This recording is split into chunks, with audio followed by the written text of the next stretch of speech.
Hi! Wanna punch anxiety in the face? Kick depression to the curb? Gallivant through a magical sparkle rainbow world where friendship saves the day?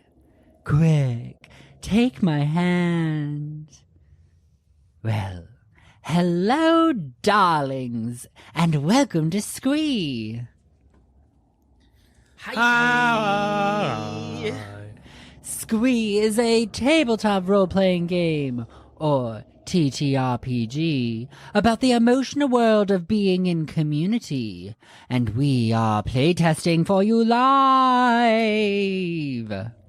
My name is Ketch, and I will be your chronicler today. That means I'm in charge of hurting these weirdos. Let's meet our players today. First up, we have Greg. Hello, I'm Greg, and I am playing Repot. Greeting complete. Doug is totally here. Hi, I'm Doug. Blah. Doug's not here today. And Dan. Hi, I'm Dan. I'm playing everyone's favorite stupid roller derby jellyfish girl, Zipper. Nice. And Ray. Hello, I'm Ray, and I play Dazzle Bright, only the most beautiful Malabar giant squirrel in all the realm. And that's spelled B-R-I-T-E. No, I'm kidding. That is how it's spelled. All right, so grab a snack and maybe some tissues and come be our neighbor as we find joy in the journey and celebrate our authentic selves, because life is hard, but we can have fun in the meantime. Cheese. Previously on SQUEEEEE. And Ray is going to read that for us. So true. After a brief detour to investigate mysterious music coming from Charles's garage, where they glimpsed Nico, the missing nephew they've been told about, playing with his band, our travelers set off with high spirits. However, their journey to Chorus quickly transformed into a test of resourcefulness, where they encountered their first miasmic challenge, a road covered in an increasingly sticky substance that eventually forced them to abandon their wagon and horses, only later to retrieve the horses. So sticky. The party's dynamics again shined through crisis when rescuing Shelby, a mushroom person caught in quicksand within a miasmic swamp. Dazzle maintained their pristine appearance despite chaos. Repot analyzed a myriad of situations with methodical precision. Zipper rushed headlong into helping others, and Trinket offered pieces of himself when needed. Thank you. I thought I was a gunner. The episode culminated with our heroes encountering a mysterious stone wall while traversing through dense fog. Repot discovered an opening that revealed nothing but blinding light and a blaring siren, leaving us wondering what new challenge awaits. What began as a simple delivery quest, MacGuffin, transformed into a profound exploration of how we face fear together. Will they find what they seek in Chorus? And more importantly, will they discover strength in their unusual fellowship? Dun dun dun. Dun dun dun. All right. A thick, oppressive fog obscures your vision, filling your lungs with a buzzing chill. Your hearts or engines beat loudly within your chest, and your body feels heavy. Repot. As you peer around the corner of this break in the wall, you are hit with a blinding red light. An alarm begins to blare, your body tensing up.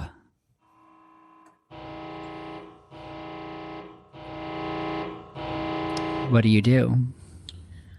I think I'm well, okay. So I guess the the red light, I'm gonna say that. Well, I can't see per se with like my camera. I imagine it's. I'm gonna say take blinding light literally and be like, oh, I can't see. I think Repot tries to better understand first, like if it can identify like using like sound if there's anything or person like actually present there, or what the source of that kind of like alarm is. And I think it's probably first reaction is going to be like back away because if there's a big alarm blaring, Repot's first reaction is, oh, this is a dangerous place. I should not be here. There's a hazard, right? Like especially from a construction site, like it's obvious, right? I should back up. You know, I've obviously tripped into something where I shouldn't be.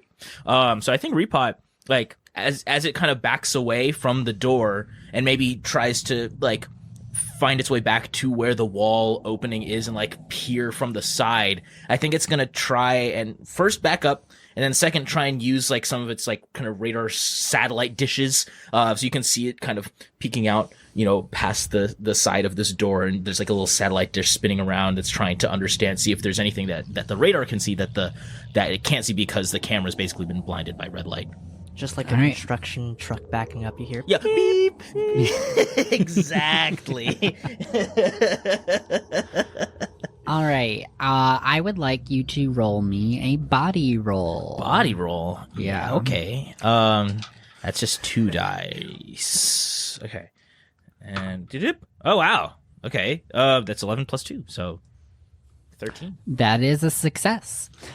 So as you are trying to sense your surroundings while backing up out of this red light, after hearing this alarm going off, a couple things happen. One, you do feel this like burning sensation on your body as if the red light itself was causing a little bit of heat. It's a heat lamp. But you are able to you're able to back up and kind of peek back around the wall quickly enough that it does not do any sustained damage on your body.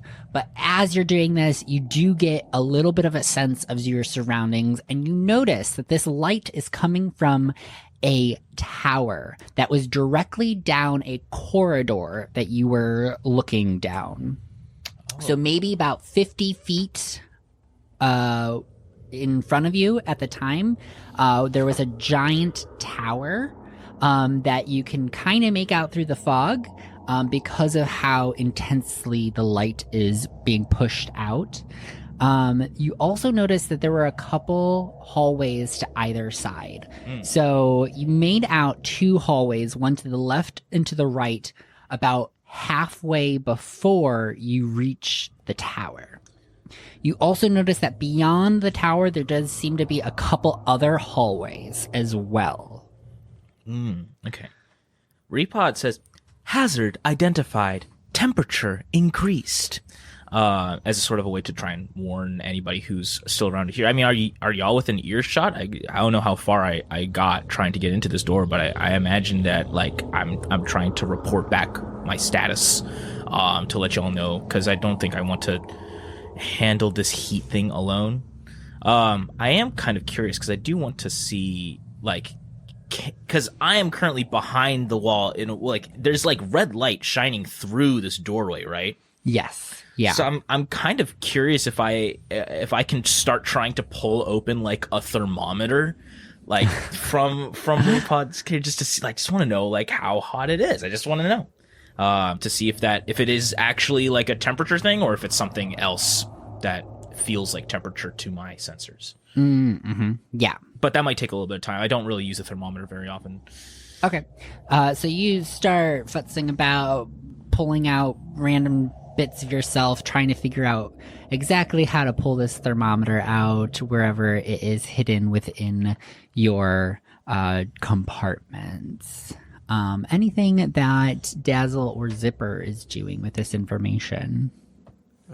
Well, we were listening for those blips that Repot was giving off last time, and now not hearing them, don't know if we should proceed or Yeah. not. How hear the loud is the alarm? alarm? Yeah. Oh, the alarm is very loud. You Okay. all Oh. hear it go off. It is blaringly loud. And you all kind of see this red haze in the fog over to where Repot had headed when that alarm was going off, and then the red light turns off. Oh, okay. I guess we'll scurry. Well, I'll scurry over. We'll skate over. Yeah. good. I'll stay here, but you're faster than me, so maybe you can let me know what's going on over there. Oh, maybe you should be. I mean, like, we should all just be together, right? Okay. Okay, I'll see you in a second. And then I begin trotting on over with Veronica S. and Cherry, I suppose. All right.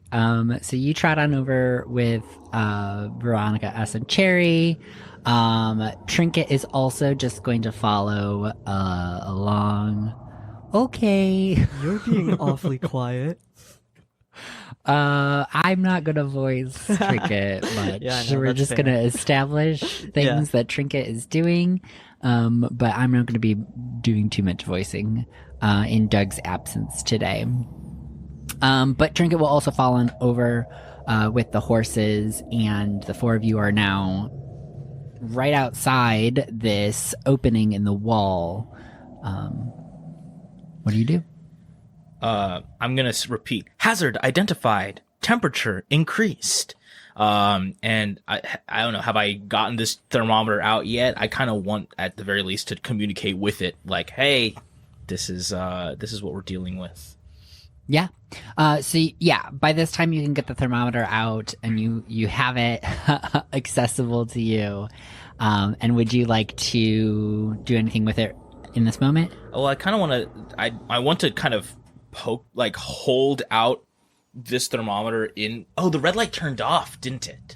Yeah, the red light turned Oh. off after you hid back behind the wall.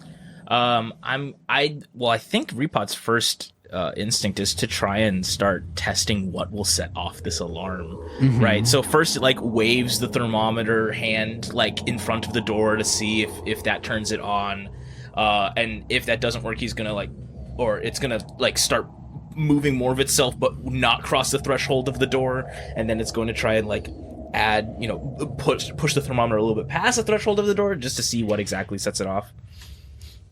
So as you do that, and the thermometer passes the threshold of the door, the alarm goes off again, blaringly loud as the red light turns on. I think Repot was prepared for this. I think it did what it could to try and be already out of the way, and it kind of like leaps back. Yeah. And then with the thermometer, the red light is still on though, right? And I'm trying to angle it so that the reading on the thermometer is still visible from our side of the door. Yep. And I kind of like, basically, what does it say? I assume it's getting hotter and hotter and hotter. Yes. So as this light blasts through the doorway, you see the thermometer temperature begins to rise. 98.6, 102, 107, 115, 125, 130, 135. Is the whole doorway covered in this light?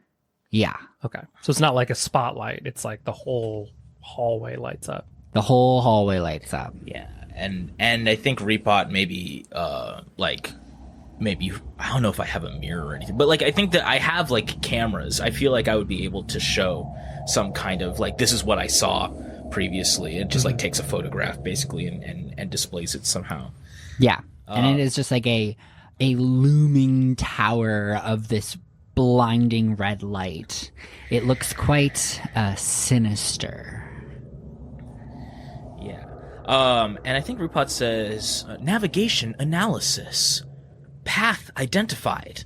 And it points on the photo to where it saw the two paths that would branch out that we could theoretically like try and make a dash for and then hide behind out of the sight of this blinding light. But But again, it like repeats for emphasis. Hazard identified and points several times at that kind of at the light at the very end. So it seems like we're probably gonna have to find either some way to not trigger it, although it seems like anything that crosses the threshold turns it on, or we're gonna have to have something to hide behind that can withstand heat if we're trying to get through, or we can try and find a different way around. But I suspect that this might be what we have to do. Is the light from the watchtower kind of like spotlight that like sweeps back and forth? Like, does it seem like something locks on anytime Repot attempts to stick a limb out? No, it is fully lit up area.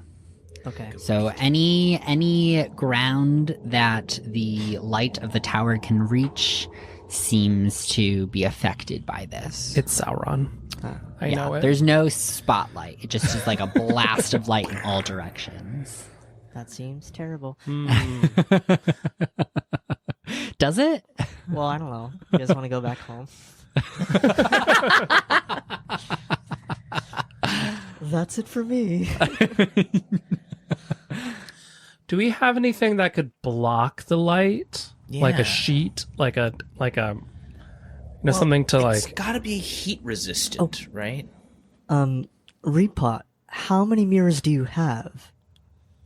Huh. I don't know if Repot necessarily has. I feel like if Repot had mirrors on it, they would have broken a long time ago. Just, I think that with the way that Repot moves, I don't think anything glass is going to be particularly safe.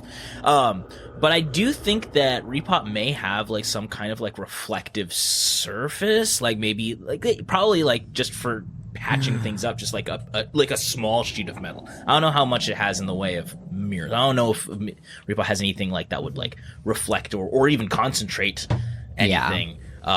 No convenient glass spheres or anything like that, or prisms, but it might have some kind of like just like a sheet of metal or something. We could also look around. I'm curious, like, because it's not. Is it? I guess Repot wants to know. Is it burning the sides of the hallway, or is the material that the hallway is made of resistant to this heat? I'm gonna reach around and touch the side of the wall very briefly to see With if the it's heated tentacle. up. Yeah. Am I gonna put my foot in my mouth with this answer? Oh boy. So you, as you're like feeling the stone, you can feel it's the same stone on the inside as the outside. So it's all like a smooth stone. Is it hot? The wall is hot where the light was hitting, but it's cooling down. Okay. Like it cools down after a while. It does heat up. But it does heat up, yeah. Acknowledge. It is just stone, so stone just doesn't melt until you get really, really, really, really, really hot. Yeah. How far away is the first break off? Yeah, could was Zipper my next make question. it? Right. The first break off is 25 feet. That's not far. Yeah. Not far to zip. And your temperature reading cut off at 150. So it's technically doable. It's just painful. Zipper cracks her non-existent joints. She does the cracking of the joints thing, but nothing happens because she's jelly. Yeah. Oh, wait. Is scalding 140? Is that when you can scald your skin? I don't know. I don't think Repot would want Zipper to do this without any kind of protection. I think we would want to try and think of some kind of thing to at least give you more of a chance. I think it should be fine. I mean, what if I get a running start, essentially, or a skating It start? doesn't turn on until you cross the threshold. You could start at speed. Oh, does it not turn on? Like, if I back up and stand in the threshold, but, like, farther back, does it turn on? Or is it only when I cross between it's the only walls? when you cross the threshold. Oh, I could totally take that. But Yeah. I'm thinking I might, like, if I could use one of you to, like the way I held onto the tree in episode 1 and did, like, a whip around, something to, like, get me going at, like, a slight angle, or I could just dash at a slight angle. Whoa. So I hit the corner of the... A pole we can do.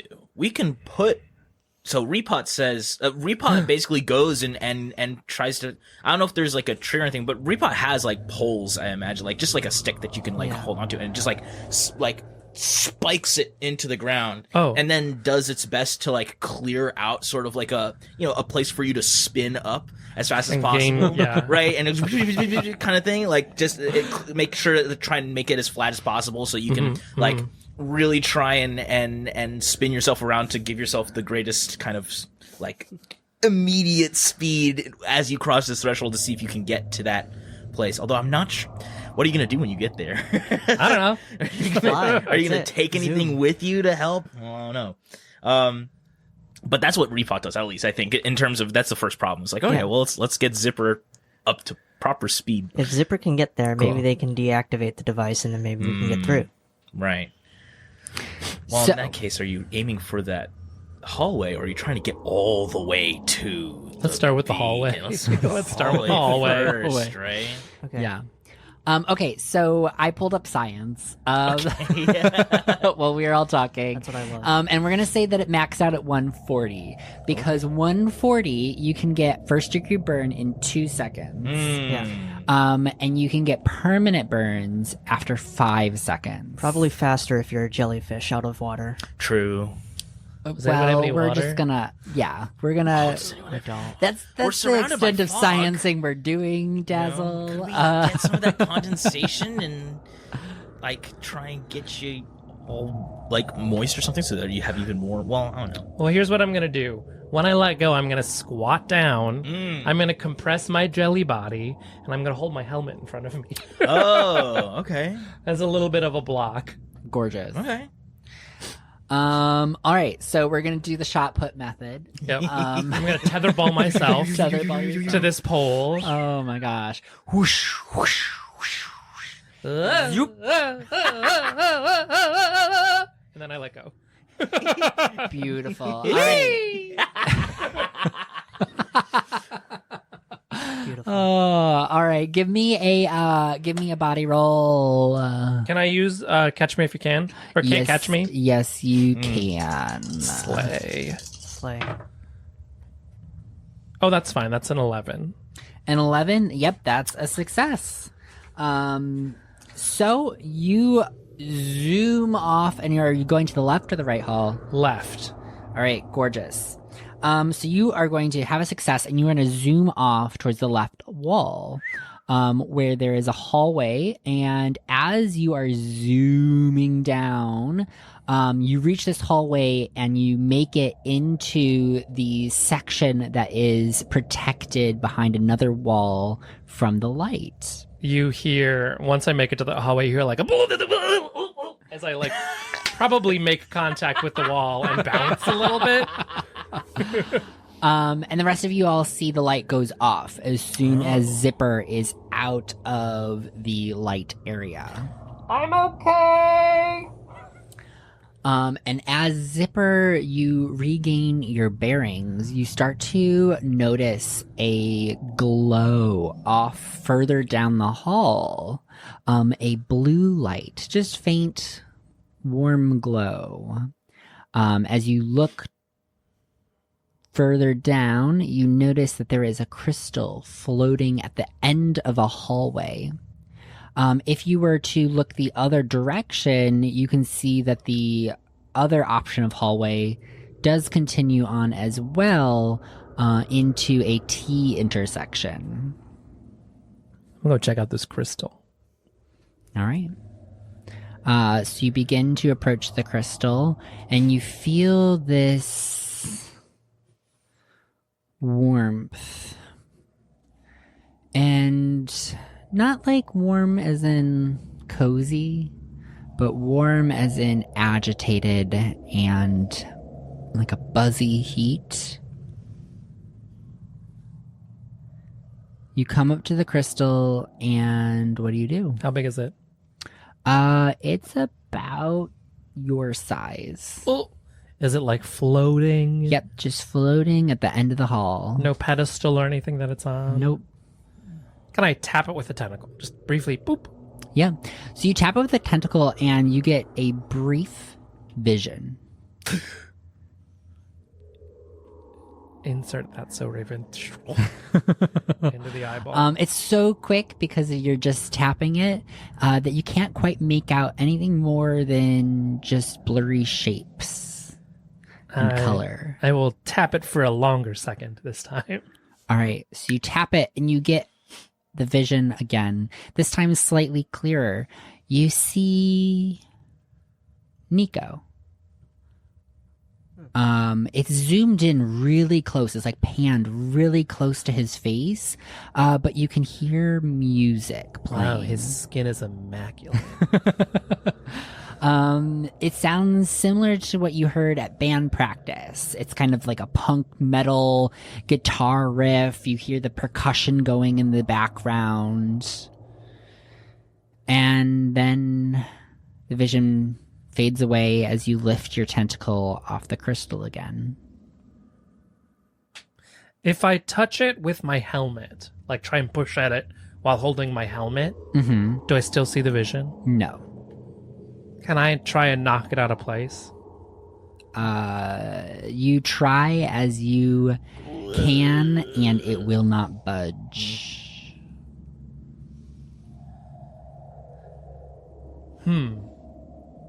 And this is just the end of the hallway, right? Yeah, this is just the end of the hallway. Fine. What do you see down there? There was like a crystal, and then I touch it, and I see Nico, and he's playing. It's like a little vision. I like see it in my mind's eye. That doesn't seem very helpful. I know. Processing. Reaper has no idea what, like, visions? Okay, hold on a second. And this time I'm just going to touch it. And I'm going to leave my hand on it until I feel uncomfortable. Gorgeous. Or hurt. So, you touch the crystal, and as a vision returns to you, you hear the music, the guitar riff, the percussion, just. And actually, I have sounds for this, so I can do that. And it's quite loud. It's like blasting in your ears. It's like taking over your entire body. And you start to get a sense of this scene. You start to feel something welling up inside you. Can you pick between heart, voice, and mind? Voice. All right, so give me a voice roll. Okay. Oh, that's 2 6s. 2 6s? Plus? Critical success. So Oh that's my like a gosh. 15. Wow. All right. Nice. So I'm going to describe what happens. So this music is blasting. It's filling your body with this emotion pouring through the music. And you start to hear the words, fuck you, fuck you, fuck you, fuck you, fuck you! Oh, boy. And then the vision fades.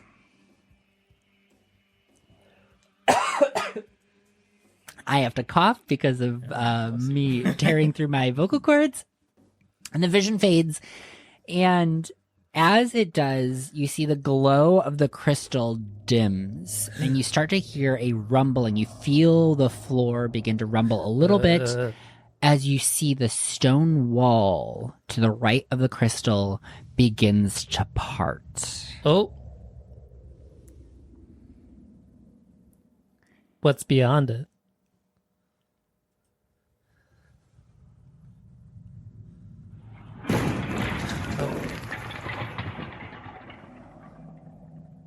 Close enough. Wrong sound effect, but it is what happens. And so the ground rumbles, the door parts, and as you peer beyond, you see a hallway leading on further into what is now evident as a maze. I'm gonna skate back over to that first hallway and stick a tentacle out, see if I can trigger the lamp. Yeah. The light triggers yet again. Damn the it. moment, nothing turns off the light. It is still. It's still there. How far am I from the tower? So the tower was another 25 feet if you were to continue beyond the hallway that you turned off into. But now you don't have like the speed up. Yeah, I don't, but I still could like.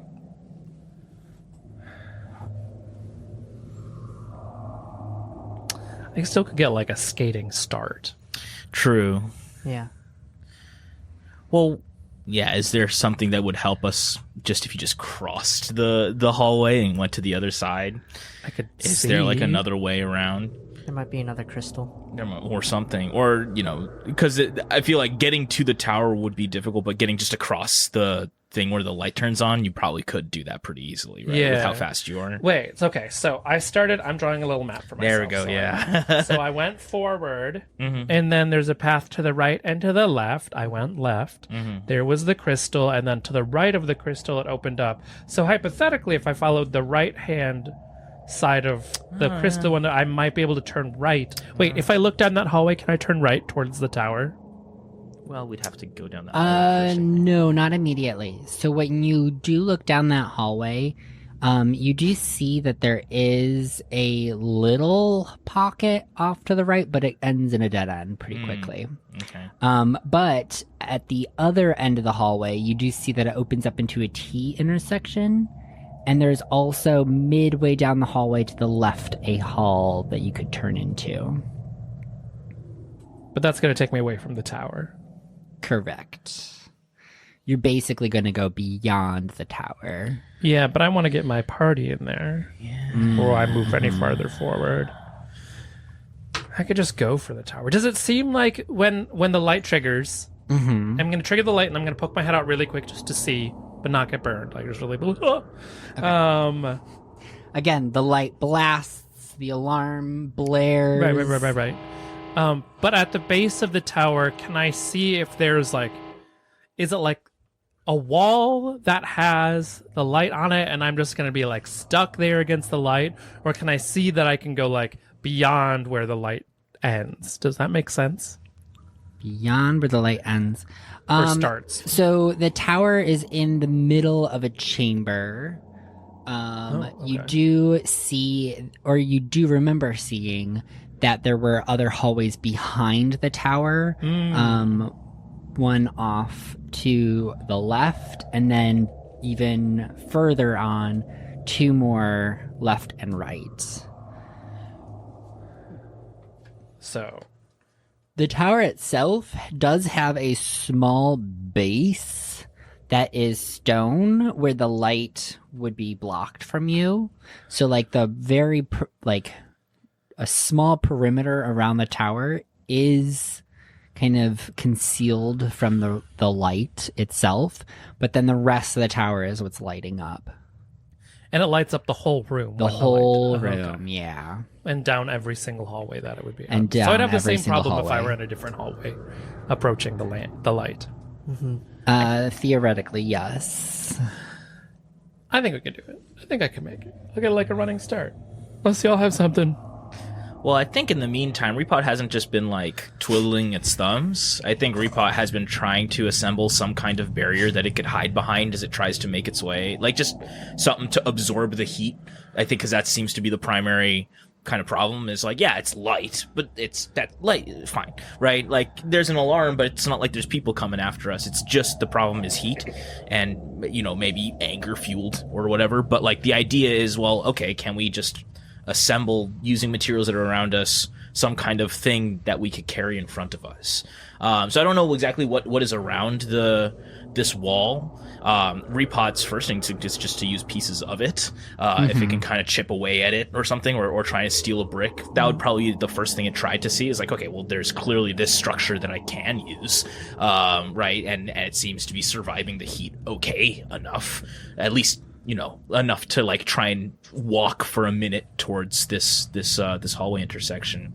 But I don't know what else there is around. I think that would be kind of what Repot's been trying to do, is see if it can like start trying to take apart pieces of this wall. like how structurally sound is it? So it's tapping on it, and it's taking out like a little hammer and a little chisel tool. It's kind of like trying to see if it can like remove pieces of this wall, see what happens. Dazzle has a better idea. Oh yeah. Hey, Tinker, you got any like large cloths or blankets or, something that you'd put down when you're painting? A towel? Tarp. So Make a body roll. Trinket's not here to make a body roll. But yeah, I will say that Trinket has like some claws, but nothing particularly large. It's not like the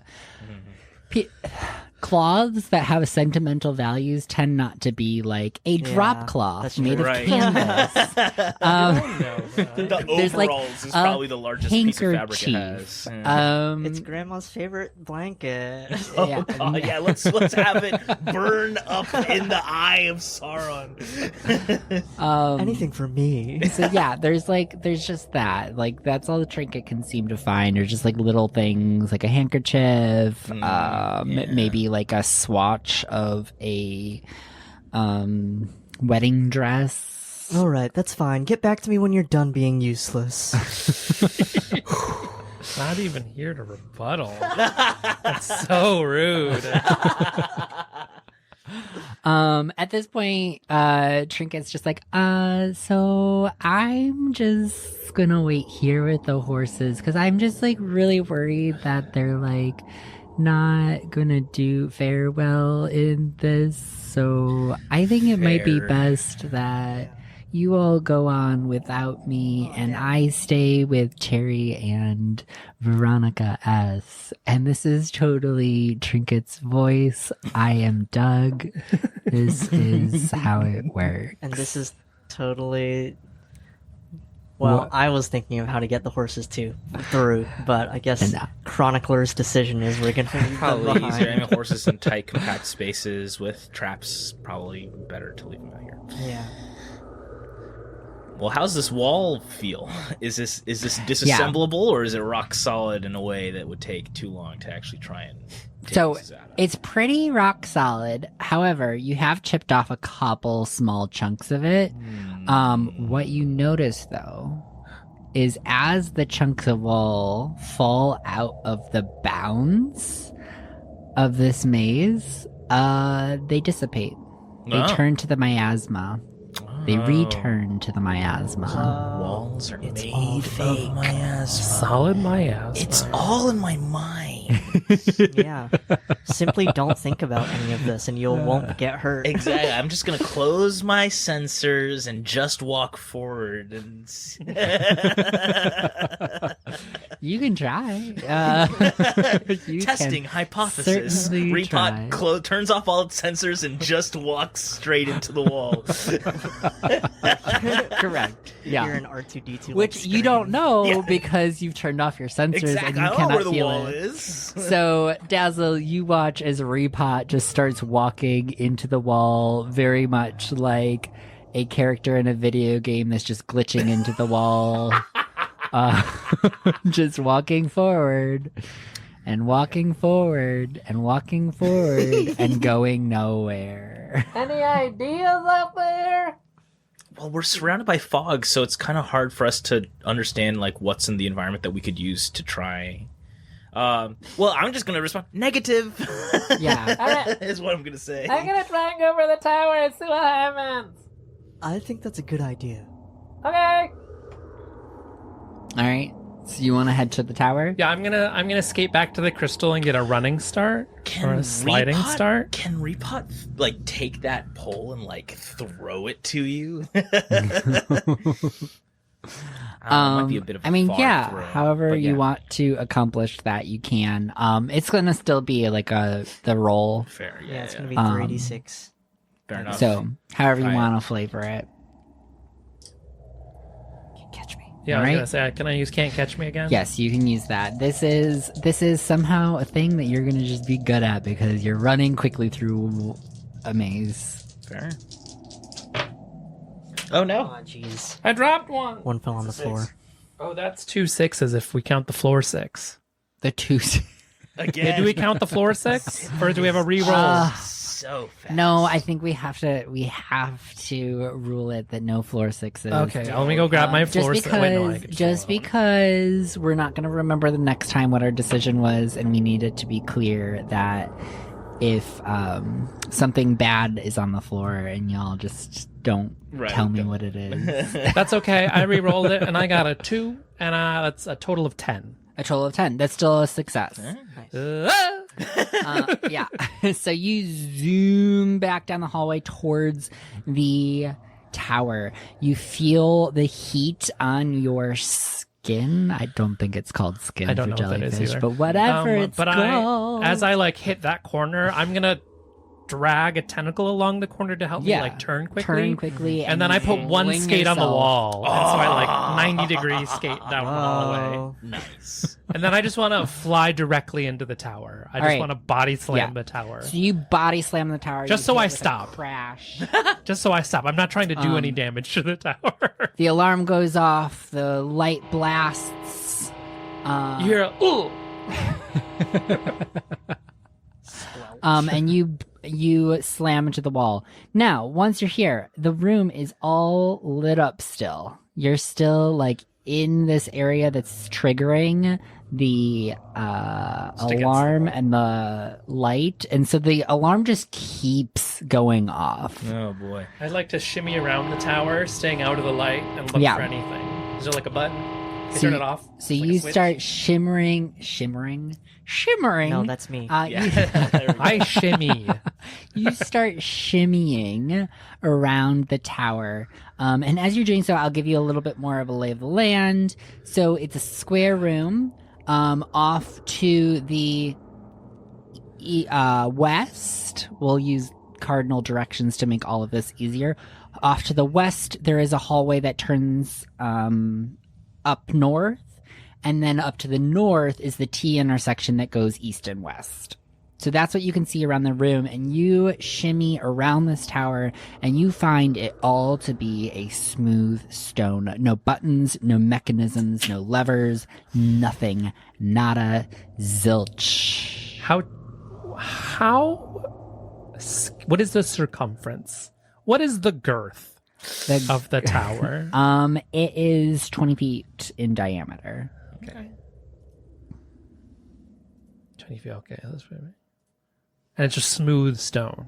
Just smooth stone. What did you find? It's just a smooth tower. It's about 20 feet in diameter. It's really loud still. How tall is the tower? The tower is 30 feet tall.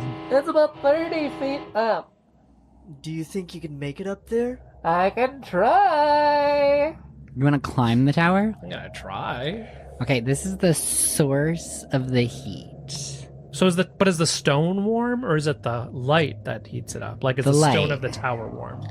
So the sides of the, The tower sides probably of the still tower cold, but are- once you get up there, it's gonna be Yeah, Oh, once sure. you And then if get it gets too hot, I'll up- I slide back down. Whatever. 10 feet, that's where the stone stops, and then the light begins. Oh. So it's like it's a column of glass sitting on top of a stone pedestal. Oh. Yeah. Can I see if there's like a light bulb inside? Like, what's the... It's really bright. It's so bright you can't see. It's really bright and hurts to look at 'cause it burns your skin. It's a fucking light and it's really bright. Question. Query. Repot, I imagine has a solar panel somewhere on it. Can Yes. Repot test to see if the light from this will actually charge Repot? Will the pain be worth it? Will the pain be worth it? So I have a question for you. Sure. How functional is your That's solar true. panel? I did have to if shock you away. Your battery. We did say that anything that's glass is probably shattered by now. Yeah. Yeah, that's Because otherwise, I'd be like, why is Repot why is struggling it with fucking- battery yeah, no, levels? yeah, no, I think that solar panel is long ago. No, that's fair. That's fair. I mean, it probably still works a little bit. Probably still like it is light, so it probably would. Right. Maybe not as well as the sun, because the sun has a full spectrum of light. Right. Well, in my head, I'm thinking, like, even if it's non-functional, it is made of some kind of light-absorbing material that I could probably try and sneak my way down this hallway with it, like, held in front of me to the best of my ability. And try and use that as my kind of the thing that's blocking the light from hurting me too much, is this thing that's technically supposed to be absorbing light, even if it's not necessarily functional on a charging capacity. But, like, could I just kind of hide behind it? And it's like sort of like it's an adjustable thing where like I have the ability to like rotate it a little bit in theory, although the rotation isn't particularly good, but I can kind of like, because Repot is sort of cylindrical, Repot is going to try and like get down so it's the long side of the cylinder is facing the light, and then the solar panel, it would make sense for it to be on top, right? So to see, like, I kind of want to do a test where Repot is like, okay, well, can I, last through this light if I hide behind this, what used to be a solar panel but isn't particularly functional anymore, but is still made of stuff that is supposed to be able to absorb light. Yeah. I mean, I could say that it offers you some protection. Right. Being that it has to be something that fits inside your body, Right. Well, it's kind of on top, I would imagine. So, Okay, on the top. It's sort of along with the sensors sort of deal. But I wouldn't say it covers my entire body. For sure. Yeah, that's kind of... So I would say that offers some protection, story-wise. Yeah. I don't know if it's add an extra die. Fair. But RP-wise, it does offer you that sense of protection that would encourage... I want to try and make it to that, at least to the first... It could... I mean, I'm curious, because, like, Dazzle could just hide behind Repot. I think Repot is willing to just be the shadow. Aren't you kind of small? Well, I mean, I'm crawling on the ground with like a cylinder, so that would make me small, but I feel like you could crawl behind me and still sort of fit. And be on the ground? Okay. So Repot says follow, and then tries to, like, gets down on the ground and tries to see what it can do. Whatever it can try and cover with the solar panel, it tries. I'm not saying it's going to work, but, and starts trying to crawl along the ground, basically, just like brute forcing it basically through this light, with the hope that the shadow that it casts behind it is kind of enough for Dazzlebright to sort of sneak in as well. And if Repot doesn't make it, then you still have that shadow, because Repot's just going to be laying on the ground melting, which Repot's kind of okay with. It's not melting temperature. No, it's not. But like, You're gonna fry some wires. Yeah, exactly, right. It's bad for electronics, for sure. It's not great, but not the end of the world, in theory. Yeah. Okay, so you can do a body roll, and then Dazzle, I'll let you decide if you're hiding behind Repot or you want to do that body roll on your own. I don't know. I think I'll go on my own. I mean, TBH, I don't really know what to do.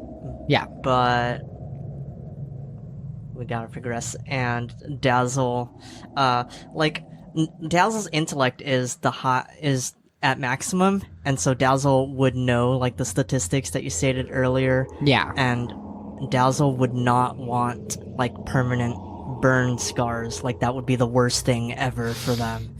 Yeah. So you have a little over 5 seconds, because the temperature takes time to reach the 140. So you probably have about 15 seconds to make it 25 feet. That's plenty of time. It's just potentially going to hurt. Repot, do you plan to go for the tower or for the left or right tunnels? Navigating tunnels. Left or right? I think just because it's where Zipper came from, probably left. So left. Just because it's where Yeah. we know things have been kind of resolved. But Okay. yeah. And then I guess it would be easy for Zipper to get back there. And I wouldn't want to split the party, but I do want to find out what's on the right. Okay, I'll tag along. You can convince me to go right. I'm just saying. It's true. It's very easy to convince Repot to do Yeah. things. Right? Doesn't your curiosity want to find out what's on the right? Navigate right. All right. It's Such so a difficult conversation. Yeah, sure. And I thought it would be harder than that. Repot's down. Repot cares more about finding shade than which side, Yeah. right? All right. Okay. All right. Do those body rolls. All right. Best of Hey, is luck, this my Repot. first time attempting to escape the burning lights of Radiant Star? I don't know. I'm asking if I can use beginner's luck. I will let you decide if that constitutes as beginner's luck for you, or if you're just gonna say that that's running. Okay, we're gonna say no because the sun exists. Right. All right. Dun-dun-dun-dun. All right. What are those body rolls? 4. 7. Well, hold it. I guess it's not 4 from it's a body roll, so it's 6. For me, It's but 6. Still, It's 6. not great. I have a I think plus that's 1. just a straight failure. Yeah. Great. Opposed to yeah. a gay failure. That is a straight failure. Yeah. I hate those ones. The straights are always failing. What? As Repot is crawling towards the goal, like the light fries one of the like the wires in one of its limbs, and it just kind of slips. And it's like trying to drag itself, but it can't go fast enough. I hear glass shatter into your thermometer that's Oh, broken off. yes, the again. thermometer It's is- just caught on fire. Thermometer's on fire. I Liquid feel like- mercury just I feel like seeping construction into your- robots would deal with like temperatures and metal and stuff. You hear that- clank, clank, clank, clank. yeah, clank, but and we're a like fire in an extinguisher anime. comes Oh right yeah, now. like a fire extinguisher tries to come out and fails. All right, so that's just a straight up failure. So I'll let you narrate how you fail making it to the right hallway. And then with Dazzle, that is a sacrifice. Aye, aye. So you're gonna still take that 1 damage to body, but you are gonna make it into the right hallway. Okay. So Repot, narrate how that happens. Repot tries, but like the solar panel is not much help, as we kind of figured. It does not absorb. It doesn't really do the job, and it leaves most of the robot exposed, especially the limbs that are trying to like actually move the robot around. And of course, Repot is not fast, as we've kind of already established. It's not particularly great at like traversing things at speed. So the limbs, which are kind of exposed as it's trying to drag itself around, the heat basically starts like frying some of the wires, and they just stop responding. Right, like the Yeah. wires just kind of are not kind of up to snuff for this kind of movement, especially because the limbs just start like more of the limbs than usual are non-responsive basically, and so it's still maybe like, you know, at the last second it protects like one of them so it can like, you know, it's like still retain some kind of range of motion when necessary, but it is kind of just like sitting there now baking in the hideous light. I think maybe one last thing it tries to do perhaps is like, because it does have rope, it tries to fling this rope as far as it can ahead of itself to the best of its ability, just to get somebody Beautiful. else's help in order to please drag me, and it says assistance, and it's kind of like, but you can kind of hear it, assistance, as it kind of starts like baking a little bit, and things start frying a little bit past what its body is intended to handle, but it's trying to wheel this rope out as much as possible with one limb, and just trying to throw it as far as it can. But I don't think that rope necessarily makes it to the hallway per se, but I hope that it's reachable in a way that somebody could take it, and then they don't have to carry Repot while holding the rope. There's still like slack in the wheel. They just have to like grab the rope and get back to a place that's safe and then start pulling, is the kind of idea that Repot has to solve the situation. Rope is very Yeah. flammable. Oh yeah. I'll just say that the rope does go far enough. Like we're talking sure. distances of 25 feet is the where you're trying to get. Yeah. So if you're Assistance! crashing down halfway through. You're only throwing a rope 10 feet. Sure. And so we'll say that is reachable for Dazzle. So Dazzle, how do you want to do this? Is rope very flammable under this light, Kitch? Better move We're not fast at flame temperatures. Okay. Then I suppose I grab the rope. I take off my leather gloves and I quickly shove them into my boot because I've got these squirrely claws that'll help me have a better grip on the rope. And I tug on them and I say, "You're gonna owe me quite a few after this one," and start backing up into the tunnel, pulling. All right, give me a body roll. Oh, yeah, with my +0 now. Oh God. That's a 4. A 4. Yeah. All right. So we are failing big time right now. So what goes wrong? One of my claws gets caught in the rope, and I'm pulling it back, and I put one hand in front of the other and try to switch around, but then my nail breaks, and I'm just really disappointed in myself and go, "God, at a time like now," and I'm just staring at my hand and drop the rope, and I'm just kind of pretty pissed off at myself. All right. So you're going to take a point of damage. I'm injured. You're injured. Broken nail. Zipper, you can see this happening. Is there anything that you'd like to do to react? Can I try and smash the glass with my helmet? Climb up a little bit onto using all of my tentacles to wrap myself around this tower and shimmy up and try and break the glass. Yeah, give me a body roll. Oh my God. Oh, 11? Jeez, your luck. An 11. So you clamber up Zipper the has side of this stone. You make your way onto the metal. It's burning, searing your skin. Ow. Smash into it. This is just a regular success. The glass shatters. Revealing a light bulb at the top of the tower that was illuminating the glass pane. Is there metal that travels up to the top of the tower? Or is it metal, all glass, and then metal at the top? As in the frame of the glass? Yeah. Yeah, there was a metal frame. Okay, I'm gonna shock that metal frame.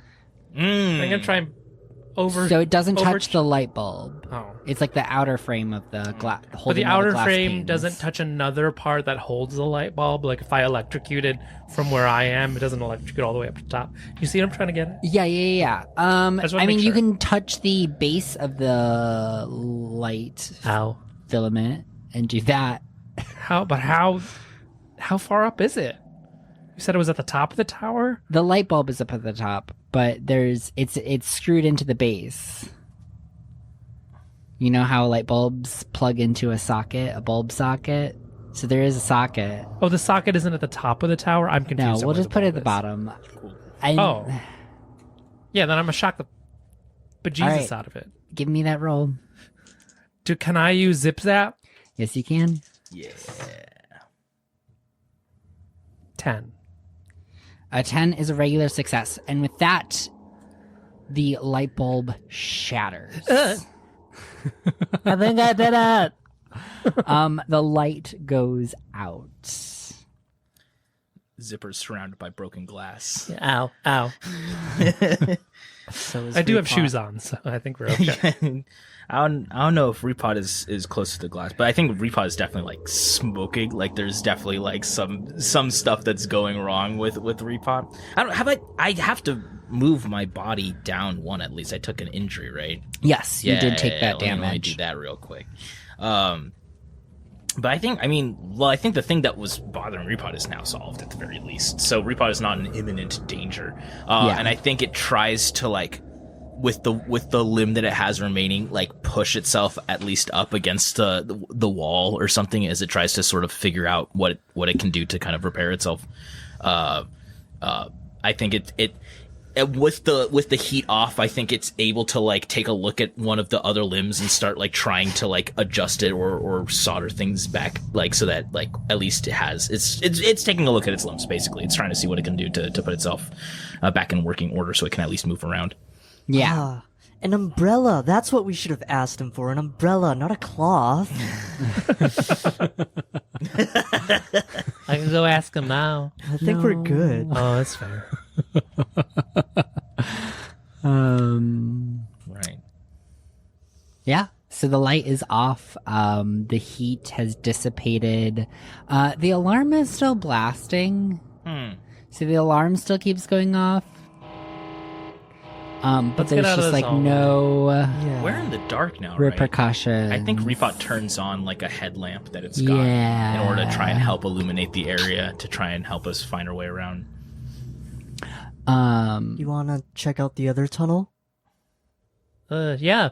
There is so at the crystal, I saw the memory. Remember I said I touched it, and then but then when I saw the whole memory, then this door opened. What was the memory? It was Nico. He was playing the guitar. And he was like, "Fuck you." Oh, like in a hardcore rock and roll way? Yeah, or like in part of a- the song was like, "Fuck Oh, you." okay. Not like he was like pissed off at someone while playing. I mean, it kind of felt like both. Oh, To be honest, interesting. felt very emotionally involved in the music. Yeah. You got the sense that that was like his internal monologue. Wow. Yeah. So profound. So I profound. think he's mad at somebody. Oh yeah. Do you know who? No, I didn't really get that. There wasn't anyone else in the memory. No, it was really just like a vibe that I saw. I step back into the center and I kick the robot and say, "Hey, you okay?" The kick turns out to be just the percussive maintenance that Repot needed, and like it actually fixes one of the other limbs that it was like trying to figure out. I was like, whoa.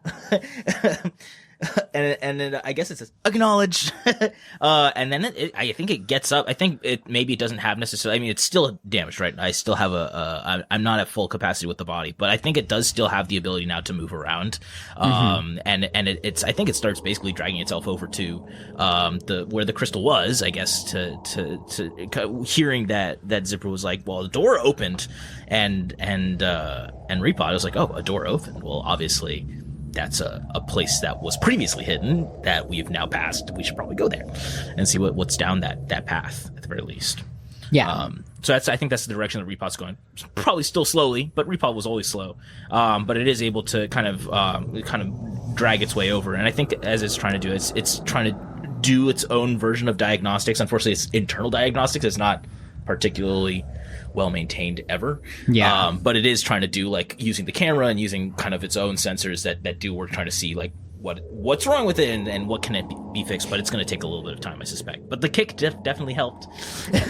You're covered in swamp gunk and you're slightly singed. Yes. I Yeah, thought he was ugly before. There's scorch marks, especially on the top of the robot where the heat was like the strongest. You can see what basically was the solar panel has basically just been burned away. The thing that it was trying to hide behind, and like especially like the radar scanner and the top of the camera, like there's like noticeable burn marks on them. And maybe it's not melting per se, but it's like a little bit warped. Anything that was made of plastic is like a little bit bent out of shape. But it still runs, so it's going to keep going. Yeah, this was Gorgeous. the crystal. See, it used to glow. It was glowing a lot more than this. I don't think it works anymore, and I'm going to tap it a couple times. Yeah, you tap it a couple of times and it seems nothing. completely inert. Nothing. But it did open this door, so I think I did something. That's cool. I guess we can get a move on. Yeah. Dazzle, because you had gone to the other hallway and you had asked me about it, that I will describe that you did see down the other hallway. It went into a T intersection, and to the left or north end of the T intersection, you did see another blue glow. Hey, was this glowing blue by chance? Yeah. Oh, I forgot to mention, when I was trying to pull Repot... By the way, you broke my nail. When I was trying to get Repot out of the center, I noticed a blue glow coming from the other end as well, if we want to check that out. Okay. Yeah. So before we proceed, I did want to call out a couple options that Dazzle does have right now, given that Dazzle is injured. So one, somebody could attempt healing on Dazzle, which will just be a roll, just Don't like touch me. any others. There is also the option of spending rapport or harmony to recover ability or attribute points. Mm-hmm. So it's 1 point of rapport and harmony for 1 point of an attribute or an ability. Okay. So it's not a great conversion rate because rapport and harmony can be used for much more powerful things. But in a pinch, it will do a thing. Yeah. I think I'll just wait until we get to town. We can camp. Okay. If there's a body roll, you will just automatically fail it. Oh, sweet. So that's just how that will go. Until you are no longer injured. Mm-hmm. All right. So, you're going up to the other crystal. Is that what I heard? Yeah. Cool. I'm not going to touch it, though. You're not going to touch it. No. No. Okay. So you walk up to the crystal. You feel that warmth, that kind of buzzy heat that Zipper had felt previously with the other crystal. So it's just like not a pleasant feeling. Zipper, do you want to do the honors for this one Well, as I well? already did one. Oh, It wasn't pleasant per se. I'd rather not do it again. okay. Repot? Repot like drags itself. It's been lagging behind, of course. I think Repot just goes ahead and maybe just I think it does. It uses one of its limbs to like kind of reach out and try and touch the crystal and see what happens. Cool. So a vision begins to appear in your mind's eye. Give me What is this a new sensor? heart, voice, or Interesting mind. data. Well, I think my best is voice still. All right. So I'd like to use voice if I have the option. Wow, that's Do we all? interesting. That's me too. Everybody has best voices the best. We're all better at speaking. Yeah, interesting coming from a robot with limited voice lines. Right. So, so the reason I'm giving you all a decision is because that, just like any other time where you're given a decision on roles, it just determines what information is provided. So heart is feeling and empathizing with emotions. Voice is communication around an emotion. And mind is putting the pieces together for how the emotion is functioning. Well, okay, then maybe I'm gonna go for mind. It's not my best one, but we've already done a voice. I think I'm gonna roll mind. That's fine. Yeah. All right. So as the vision comes into your mind's eye, what is that mind roll? Ooh, 10 plus 2. Nice. 12. That is a 12. Success. Gorgeous. All right. So now you see the image of Cleffa. You see on her face, she looks a little frustrated. Her brow is furrowed as she hunches over a stack of papers at a low table. You see that she is scribbling in a ledger and she looks at several receipts. The image pans in on one of the receipts in particular, where you see a logo at the top. It is...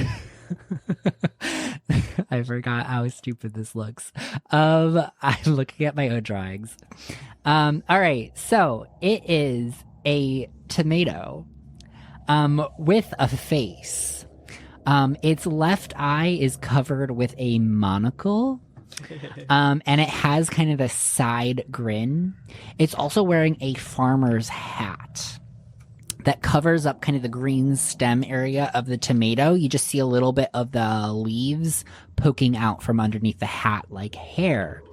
And along the perimeter of this logo, you see the following words: a one-stop shop, big grocer. And then the image fades. The light dims, and again you hear the rumbling of the floor as the door behind begins to slide open. Door behind? So Interesting. to the north. So up to the north. Okay. I think Repot was expecting to be able to record this, but whatever sensor kind of input it got was not actually the camera. So it is now going to try and describe basically what it saw. And I think especially with the kind of damage that it took, it's going to maybe try and use the voice box a little bit more to describe it. And it's going to be Cleffa, receipt, logo, tomato, and what was it called? It was Monocle? with a monocle. There was and then it's gonna try and say one stop shop big grocer. And that's basically what it's going to try and communicate to the team about what it saw in terms of like, and maybe it'll also say Cleffa angry at receipt. And that's kind of, I think, how it's going to try and describe what it saw to the teammates. Do we know the one-stop shop big grocer? Is that a common grocery store in the region? You've heard it mentioned once or twice. It's a grocery store in one of the larger cities. Let's see. It's in a place Largo? called Mezzo. Mezzo. Yeah. So it's on your way to Largo. But yeah. It is. Oh no, you're right. No, it is in Largo. So it's in Largo, and it's a major grocery store chain that can be found in larger cities, but hasn't really made its way out to any of the rural towns like Tyne. So if anyone knows about this, it would more likely be Repot, being a construction bot That's who true. works in... From the city. Yeah. I guess Repot does say, it was like, well, do I know the name of this grocer? Yeah, it's just called Big Grocer. It's just called Big Grocer. Oh. Yeah, it's just called Big Grocer. I think Repot says receipt from Big Grocer. Big Grocer equals chain grocery store. And I think it maybe like pulls up on a screen that it might have like because it doesn't have to use the vision for this. Mm-hmm. This is just a logo that it's seen. So it pulls up like that image of the logo that it recognizes from separate from the vision. It just knows what that grocery store was, and just pulls that up for the team to see.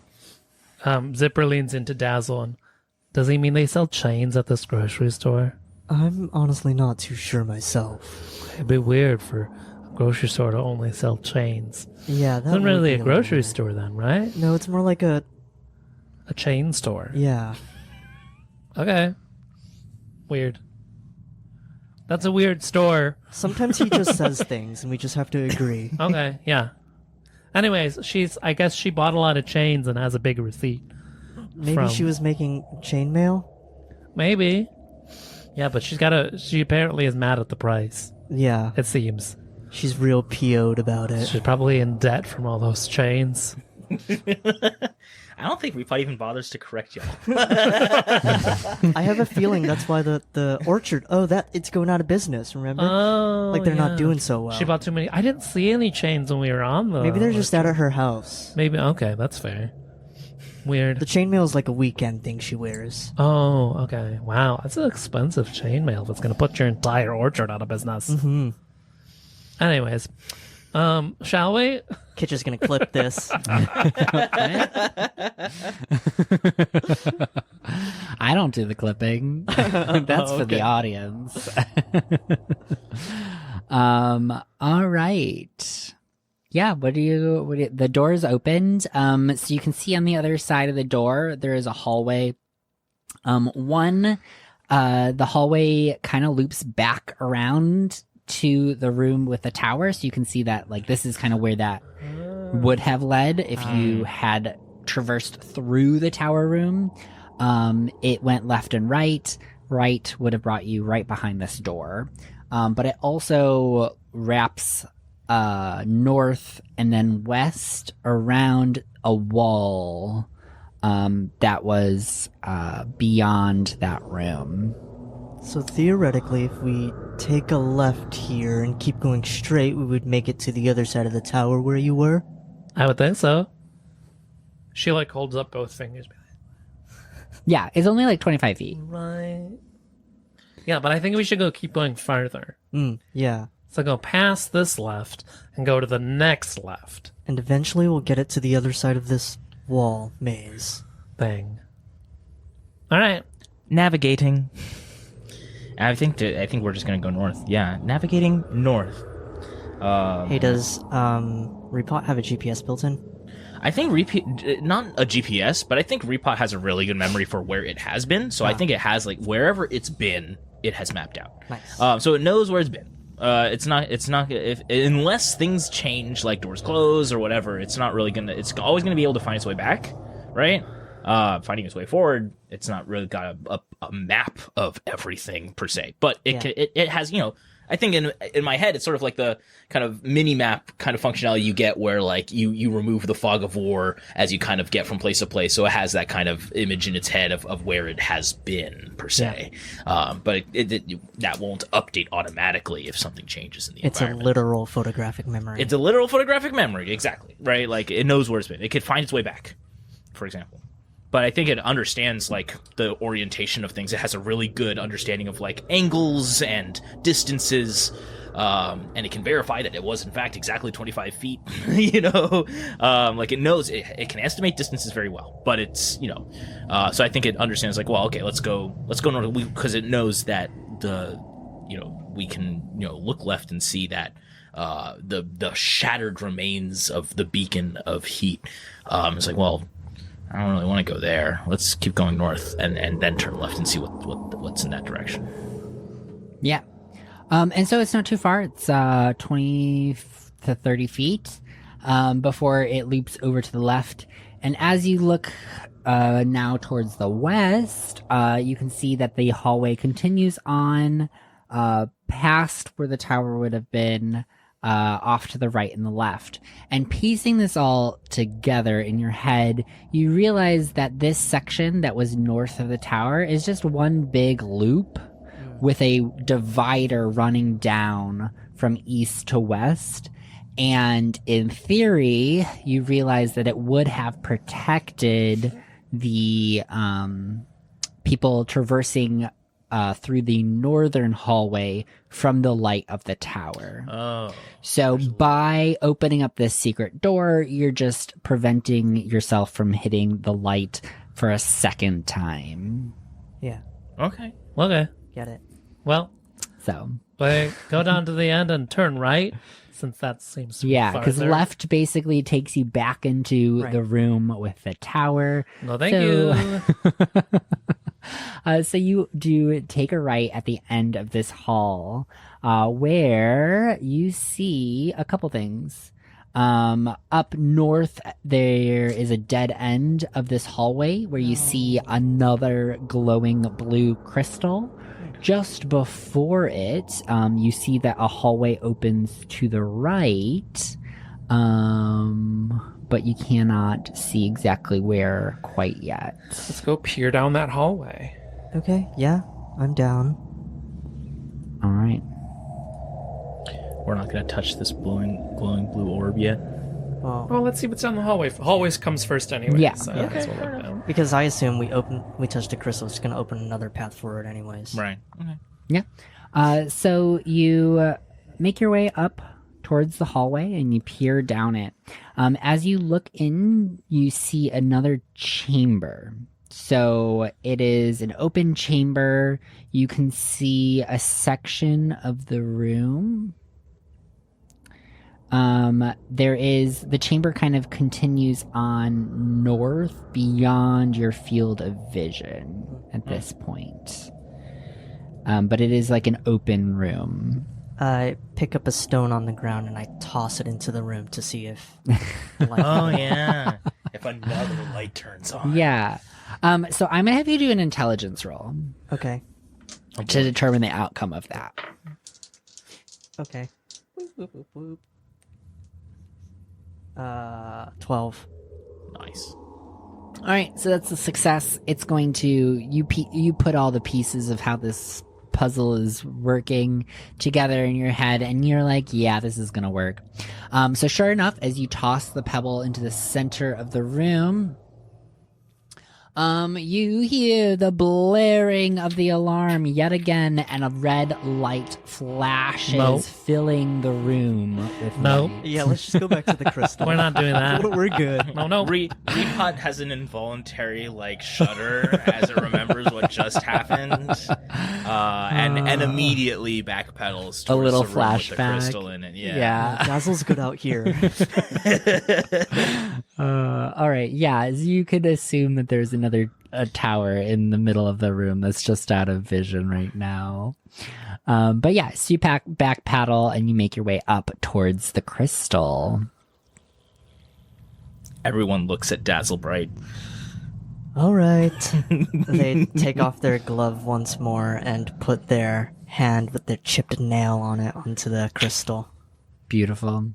All right. Heart, voice, or mind? I'm probably going to do a voice. Voice. All right. Give me that roll. Okay. It's a 6 plus 3, which is a 9. A 9. So that is a sacrifice. Yep. So you are going to take a point of damage to your voice for now.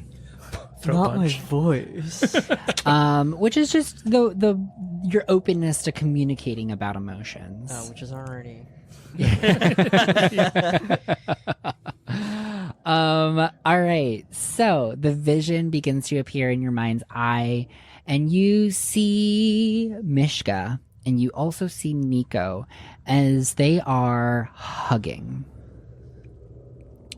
And you hear Mishka's voice in your mind. This is his internal monologue, because their mouths are not moving in this image. Ugh, I'm gonna miss you.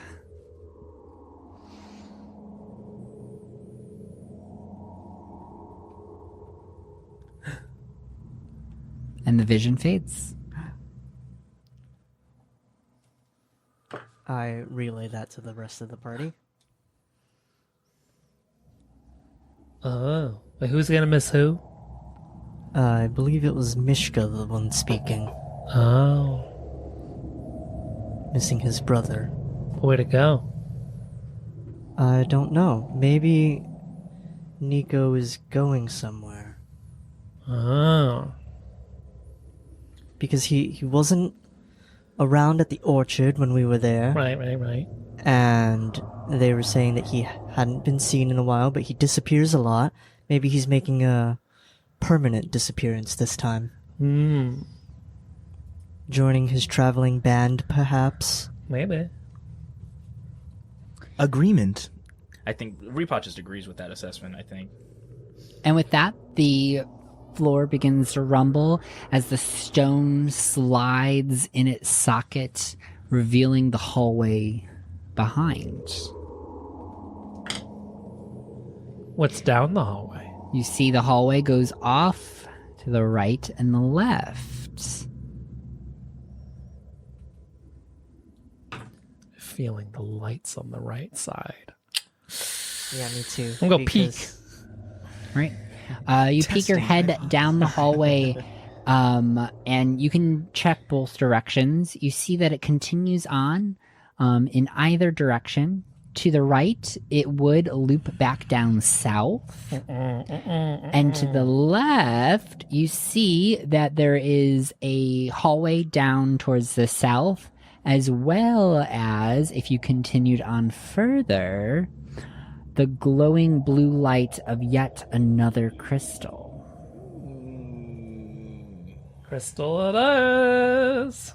Yeah. Think it's back to you, Zipper. All right. Slap.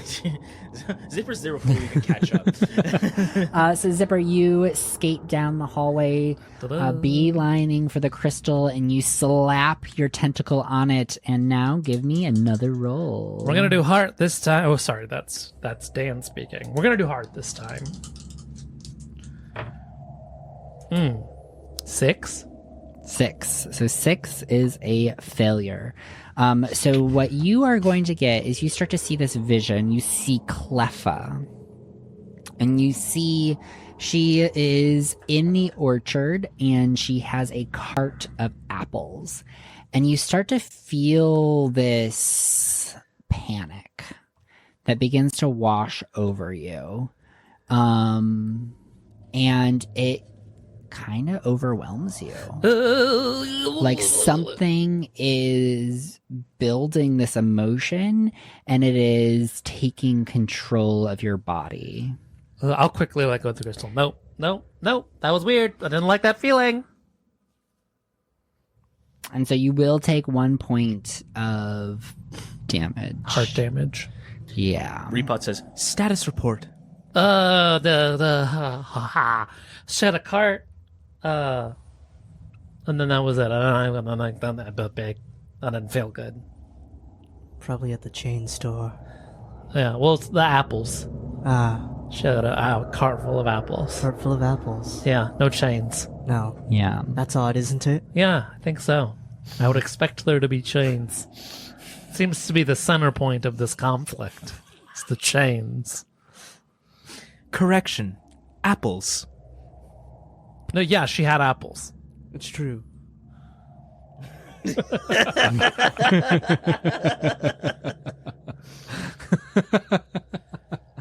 I don't think anything opened. I didn't hear anything. No. The light dims but does not go out. Well, there was a way, you said south from here? Yes. So there was a way south. Zipper, you can I guess you would have passed this. So if you looked down south, that hallway continues to where the first crystal was. So there was a hallway that continued down all the way to the first crystal. There was another opening on the western side of that hallway. Look, it seems to go backwards, though. I think this one's supposed to open something, and I'm going to start tapping on the walls.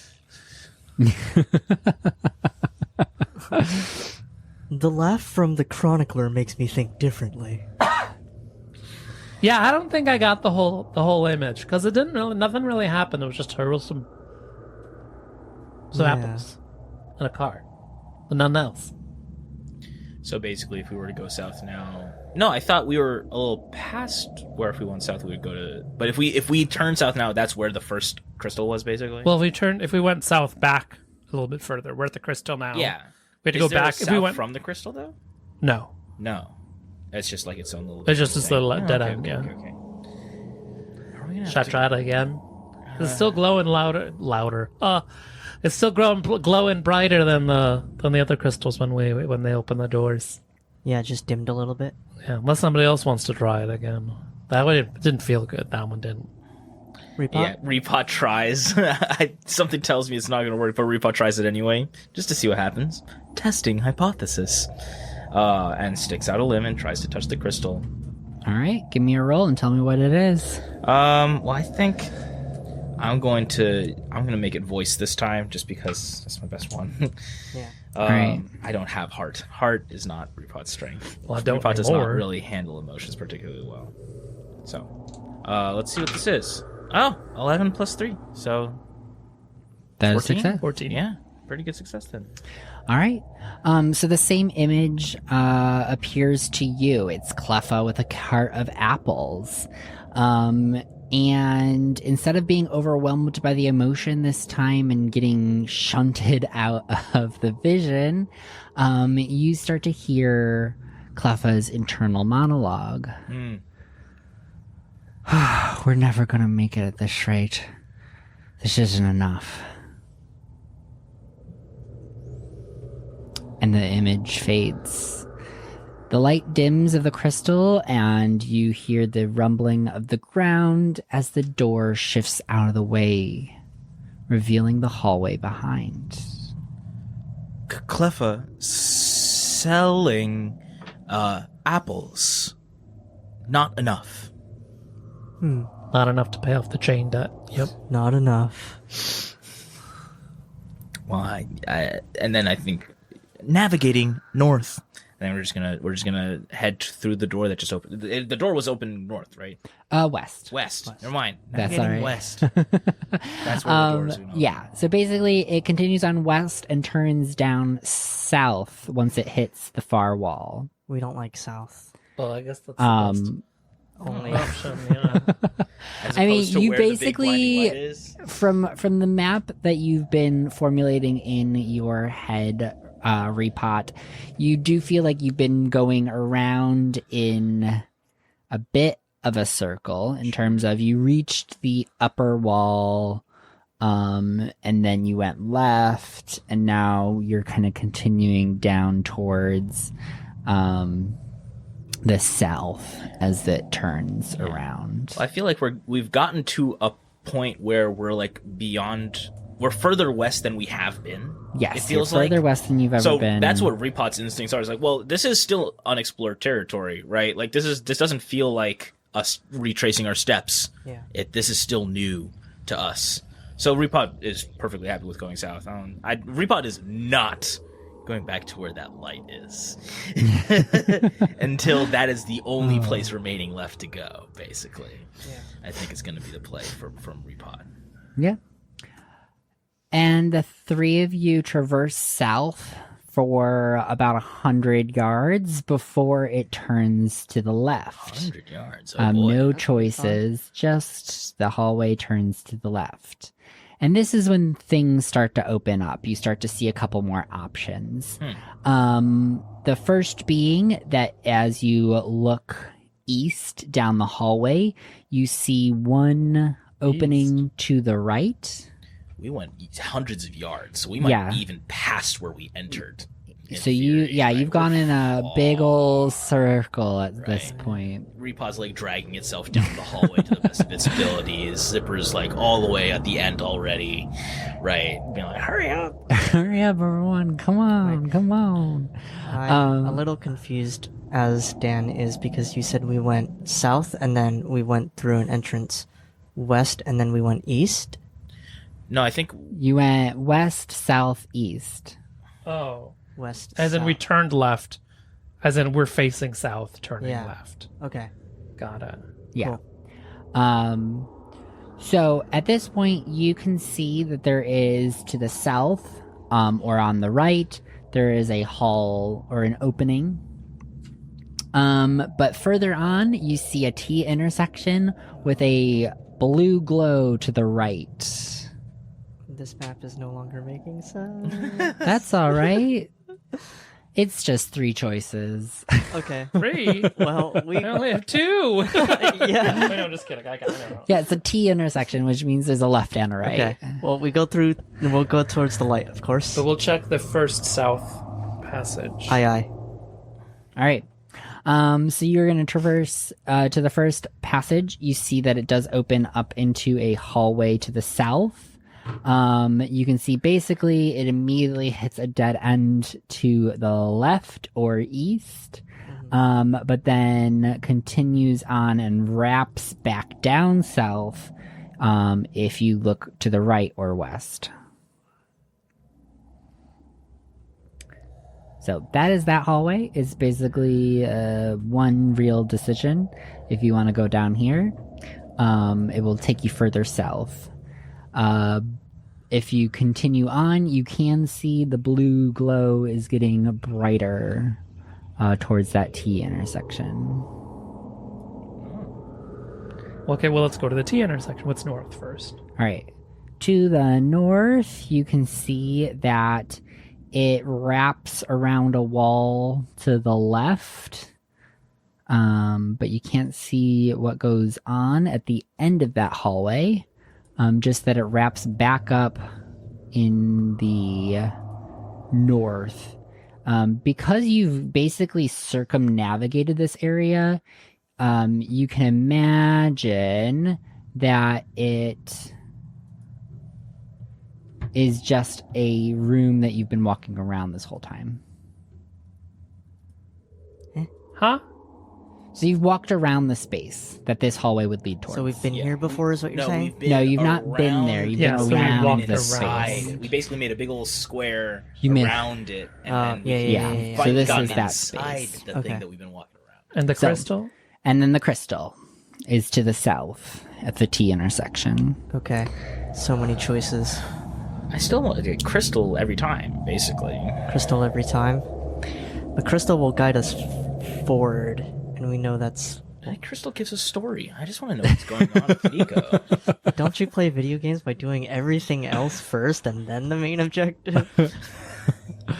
I mean, with that logic, you would have gone and broken the second tower. Right? Yeah, do you guys But wanna y'all go back? said Oh nope. my god,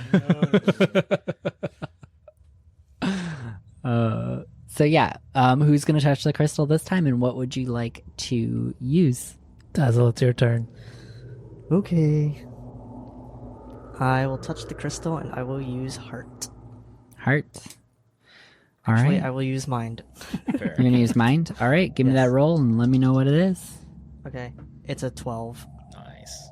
A 12. Okay, so that is a success. Whoop, whoop. So you're gonna get a similar image as I forget who, I think Repot experienced before, the hugging brothers, Mishka and Nico. As you start to piece together the scene, you start to notice a couple different details that the image seems to zoom in on. One being the guitar strung across Nico's back, as well as a packed bag. It's like a travel bag. At Mishka's feet is a pitchfork. And you can see that he's wearing overalls versus Nico's kind of goth punk apparel. And then that is when the image fades away. The crystal dims, the ground rumbles, and the door opens, revealing the space behind. Okay. I got the same vision as I got last time. It's Nico and Mishka hugging. But this time, Nico has his guitar in packed bags, so I guess I was right about him going somewhere, moving away. And Mishka seems to be staying behind at the farm. Oh. None of their wardrobes have improved, though. Analysis confirmed. I think it's just Repot's way of agreeing. I'm glad you agree. And behind this door is an open chamber, one that reveals the exit to the maze. Dun, dun, dun. You can see the grass on the other side of the threshold. This goes south, right? It does. What the? That's where we entered from. Well, let's find out. You don't want to go to the squares, We can always come swivel? back. Okay. If we come back out to where we started, we could just turn back around. Once Okay. the door closes as soon as we exit. Well, one of you stay here. No. Get trapped behind forever. I am curious what's in that room, but honestly, Repot's probably ready to get out. Tired of this. Yes. All right. So is it decided you make your way across towards the exit? Yeah. Yeah, I think so. And then we Alright. see Veronica, S, and Cherry. Yeah, Ron's been waiting there the So- whole time. So,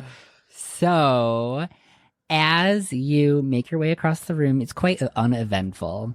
It's an open room. You do see that there is like a dead end hallway off to the left. It doesn't really go anywhere. If you have like a really nice map in your head, you can imagine that this basically juts up against the entrance that you came in at. Oh. And then there is a path up that kind of swings back to the northwest towards like the corner of an unexplored area. We have to have a side by side of your map and Dan's map on social media after this. Yes, we really, really do. I'm did sure not get it right. It's so good. I mean, you all could have been watching the stream and then seen it there. No, That's cheating. That is you. We're not supposed to know. But yes, you do exit to the south, and you are correct.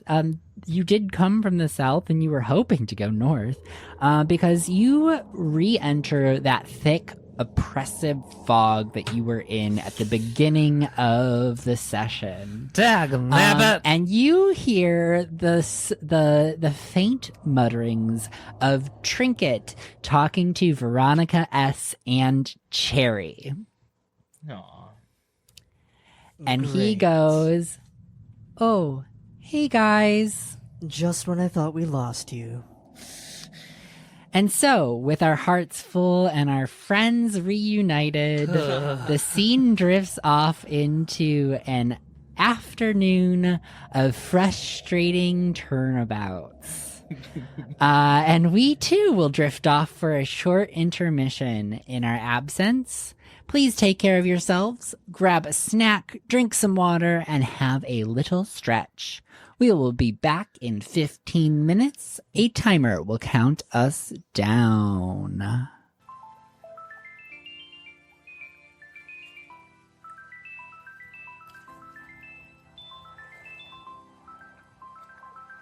Kitsch. It's too late. All right. It's too late to It's turn too back now. late. Sorry, I All right, can't we're sing. back.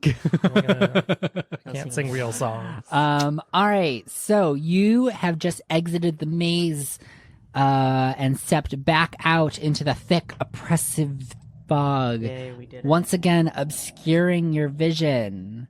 Yay, you did a maze. You went from start to finish. Complete. Task complete. Path complete.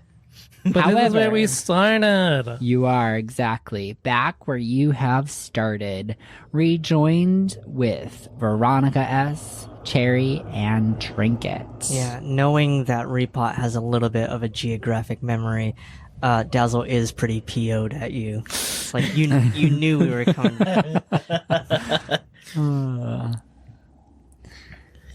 Well, we can theoretically just turn around and go back in and see what we haven't gotten to yet, right? Like, You 'cause can. There was like the path. I feel like there was a path that was mentioned that we didn't go down Two. to. Well, yes, that's true. But Can we just go around it, do you think? yeah, I mean, like, how long does this wall go, right? So I think. Oh, please. All right, so I'm going to epilogue us through this. Okay. Sure. So you spend some time trying to traverse around the maze, go back through it again, try going the opposite direction, trying to the left, to the right, going south, and then maybe spinning around 5 times until maybe if we trick all of our senses. But alas, nothing seems to work. Whatever you try, you seem to find yourselves back where you started. I hate this one. Me too. By far my least favorite miasma. The thought of Chorus, the prospect of Chorus, getting further and further away. Will you ever reach that town?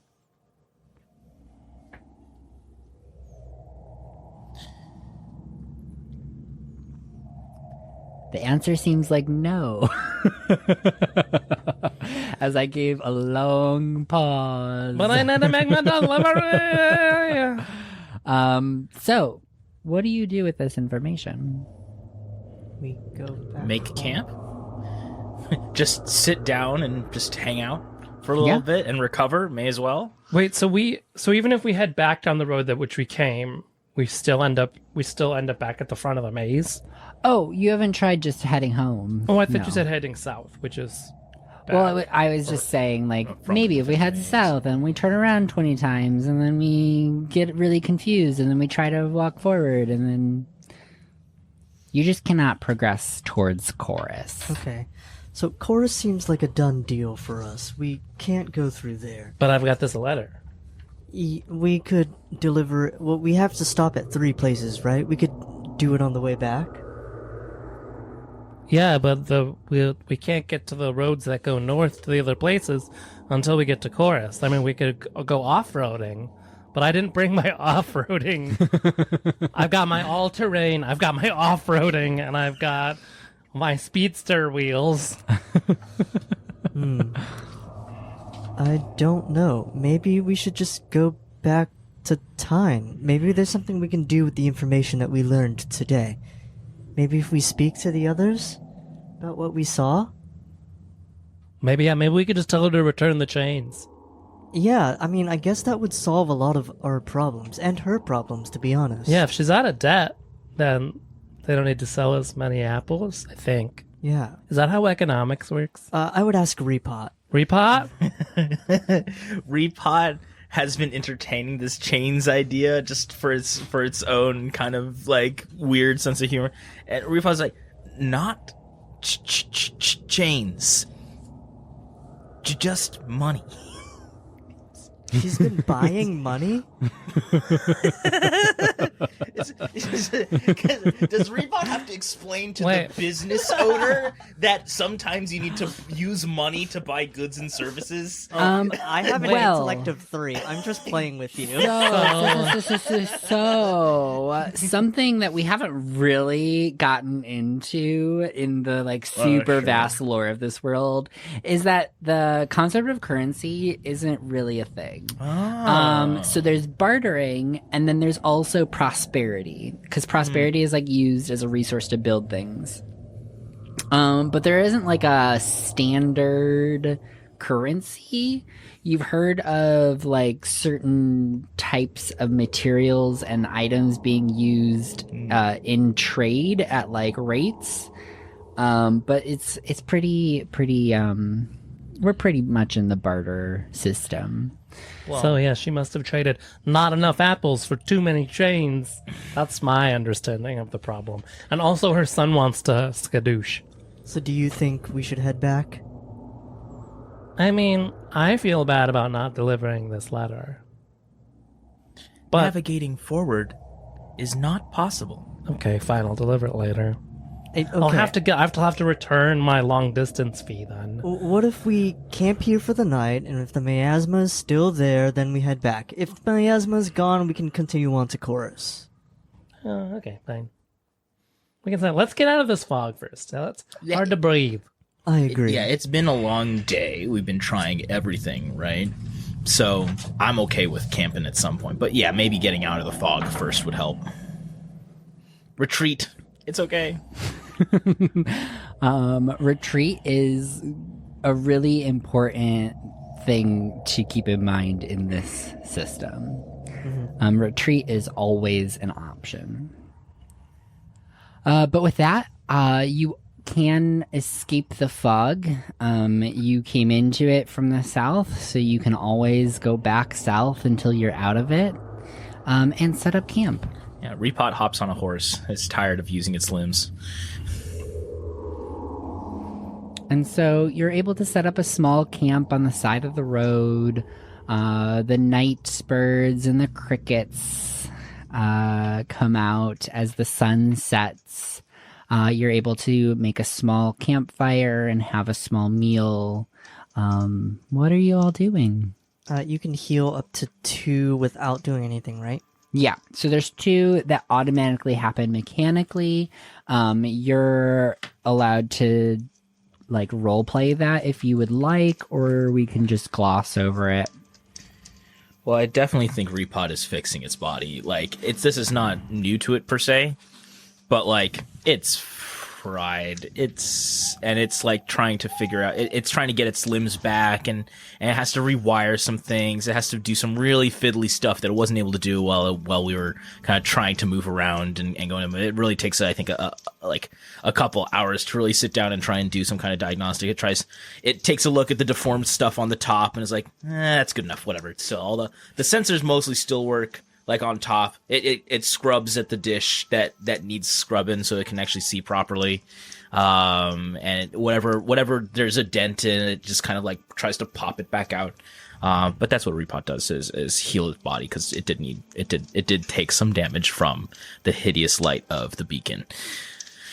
Not hideous, but very strong and hot light of the beacon. Mm-hmm. And is it 2 ability points and 2 attribute points, or is it 2 combined? It's 2 ability and 2 attribute. Gotcha. Easy. Yeah. I mean, you saw how unforgiving the challenges can be. Yeah. How quickly Dazzle got injured.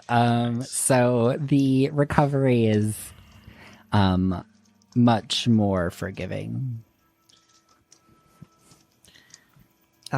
Dazzle is sitting under a tree and holds their hand up to the sunlight and like holds it out so that it's within the sparkles that surround their body, and just starts humming a little ditty, and their nail begins to heal back on its own. And as they're doing so, the plants around them also begin to grow, and they're little like daffodils and roses that begin to bloom under this tree. What the heck? It's called Gleam. What? What's that mean? I've got this gift. The power of music, some might say. I call it Gleam. But it just allows me to heal things, and mostly helps along with what I grow in the shop, because everything at Supernova is grown in store, and all the items there, from the coffee beans to the tea leaves, are all potted, planted, and grown each day with the power of Gleam. Well, do you practice that at home? Felt like an ad. No, of course not. Was a good pitch. Oh, thank you. Greg the person is impressed. I think that's so cool. I mean, yeah, I imagine Repot is probably like sees some of the kind of longer grasses that grew around you, and it's like, oh, I could use that to tie pieces back together. But Leave the flowers. Repot, acknowledge. You can have the grass, but be careful. But yeah, I mean, this could be really useful just for rope making capabilities, just being able to grow things real fast. That's nice.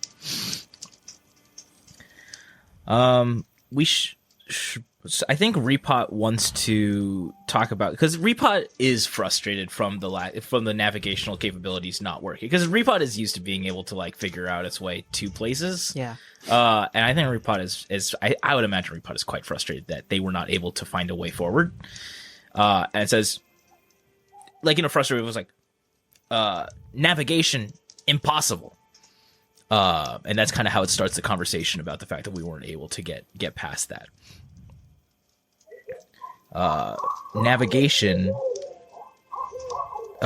not within expected parameters.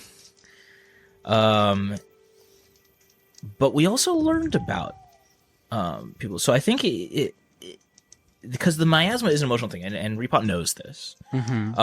I think because the ones that Repot saw were like the logo of the grocery store, mm-hmm. and what was the other one that he saw? I think it was the cart of apples, and her not being able to afford so that the stuff that Repot saw was mostly about the failure of the orchard. Yeah.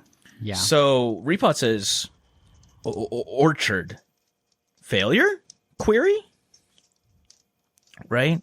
Like, as its way, like, what, something's wrong with the orchard, and Nico doesn't want to be there anymore, I guess. And I guess it also says, Nico gone? Query? Because we saw Nico. We saw him at the band practice. So He's not that far away. Do we have visions of the future? That's what I'm thinking. Wow. Or maybe visions of the now. What, Tim? How long has it been that we've been like out? I think just a day. Yeah. Okay. You've barely left time. Right? Like, Nico's not far from the orchard, per se. The miasma's tricky. It's consciousness. It's the mix of all of the emotions and subconscious thoughts of the populace. And so it's not necessarily all true. At least a different kind of truth. The emotional truth. It's not going to give you history. Like, that's not what you're diving into the emotional world of these characters. You're not getting a recounting of history. You're not like spying in on their lives. So maybe Mishka knows that Nico is leaving, or plans on leaving, or thinks he's gonna leave. I don't know. There's a lot of options. That seems plausible. Cleffa. Navigation impossible? Query? No, I think she can walk. Well, I think the idea is I think what Repo is trying to do is like tie our inability to move forward with like Cleffa feeling stuck, Yeah. Oh, right? Like, navigation impossible, Cleffa, or navigation impossible, Nico, right? Like, how are they, like, because they feel stuck, I think, in because the visions, we got stuck in the maze. Like, clearly this has something to do with them, right? That's where we saw the visions. I guess we don't even know whose it is. Is this Nico's, or is this Cleffa's, or is this Mishka. Mishka's? could be a combination. We don't even know. All three. Because, like, not all of them were present in some of the others. Yeah, like some of them were like just Cleffa. And miasma is usually just, like, a combination of everyone's feelings, right? It's Yeah. not just one person So it's that creates. accumulating like this. Because, like, yeah, the ones that Repot saw were all Cleffa. Oh. Huh. both of the ones I saw were Nico and Mishka. Interesting. And I saw one of just Nico. Interesting. Right, that's true. So it's like all of them. It would be worth returning and having a proper chat with them. Well, now we're pretty. I think we can be pretty certain that Nico wants to do music instead of being Farming. an orchard person. Yeah. Are you guys good to go? Yeah. I am. Yeah. Acknowledge. Or Okay. affirmative, I guess I should say. Then I think the plan is just to head back to Tyne and maybe help people with the information that we have now. What? Oh, wait. Camp is over. Is the fog gone? Oh, yeah, that's true. No. No, fair enough. That's what I assumed. Dag nabbit. But I figured I'd give Zipper the opportunity. Well, fine. So as you're ending camp, mechanically, was there any harmony rapport scenes that you wanted to do? Because that's your downtime. It's true. Right. I mean, other than Repot trying to scrub itself, that feels like it would be like, what would it be? Harmony, just trying to fix itself. But I don't know if there's a scene specifically around that. Yeah, I mean, I think it's so I know that you've done this in previous sessions where you tied back your physical self-care back to your internal world. So it's just making that connection of like, how is this bringing about harmony within Repot? How is he learning to cope with this need to care for himself, and like what that journey is like? Yeah. I would say that Repot, well, one is like, it did kind of get incapacitated. Yeah. And it's sort of like one of the things that like it's realizing it has to do is like not put itself into certain situations like carelessly, because like the especially with the with like the broken nail, the injury that Repot caused to dazzle Bright, just by not being careful, basically, and not properly, like by throwing itself into a situation it really couldn't resolve.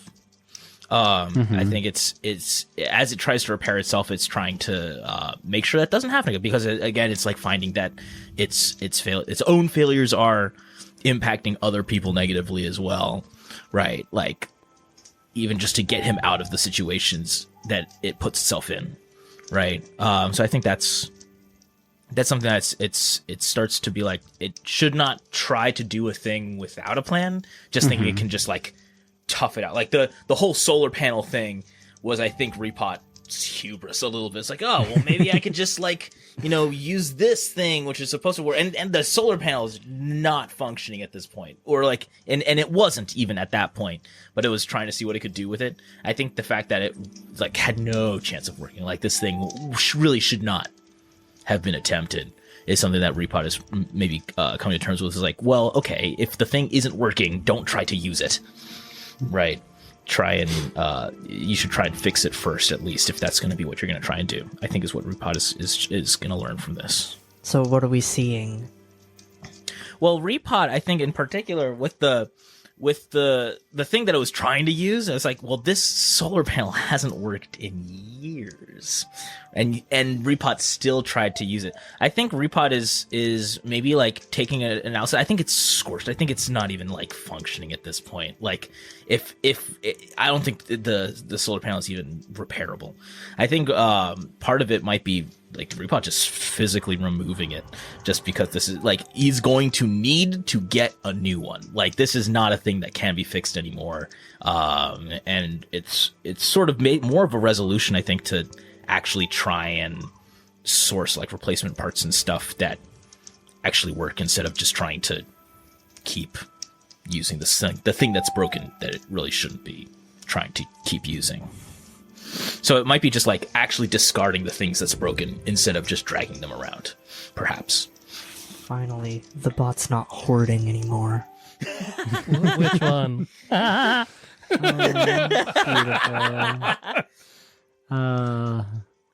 funny, Not a right? bot. That's funny, right? It was pretty funny. Not a robot. Yeah. You hear Close, Trinket. though. You get it. It was funny. Yes. All right. Anything else that anybody Can I get wants a to harmony do? Yeah, give yourself a harmony we for go. that. Hey, if we're gonna be relying on you, you might want to do a better job than that. How about when we get back to town, you speak to the owl, speak to Dahlia, because like, she's done a lot for us, and she seems to be really quick with the tinkering. Much quicker than you are, of course, and maybe she'll be able to fix you up a little better. Acknowledge. I think that under normal circumstances, Repot would bristle at it. I was like, Repot was like, no, I'm gonna fix myself. I don't trust anybody else with it. I think at this point, though, with kind of obvious, I think the obviousness of failure makes it like not immediately respond hostilely to that idea, just because it's like it's holding the burnt out solar panel in its hand. It's like, acknowledge as it tosses it to the side, basically. How about you, Zipper? You doing all right? Yeah, I'm good. Just got the little touch, touch the crystal, and it was weird, but I'm fine. Yeah, I'm good. Okay. Yeah, it's generally unhurt. Fair.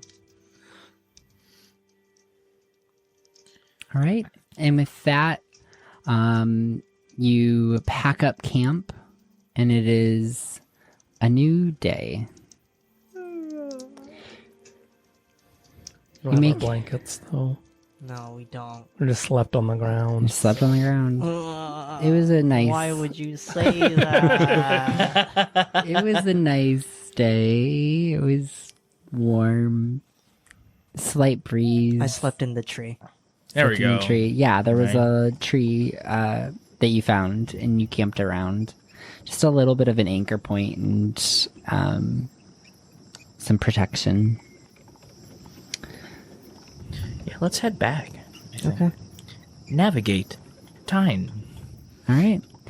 And you make your way back to Tyne. We'll say you can circumnavigate the swamp and the sticky area of the road pretty easily, or just apply the same lessons that you learned last time. And you'd make your way back into Tyne. As you arrive, it's about late morning into midday.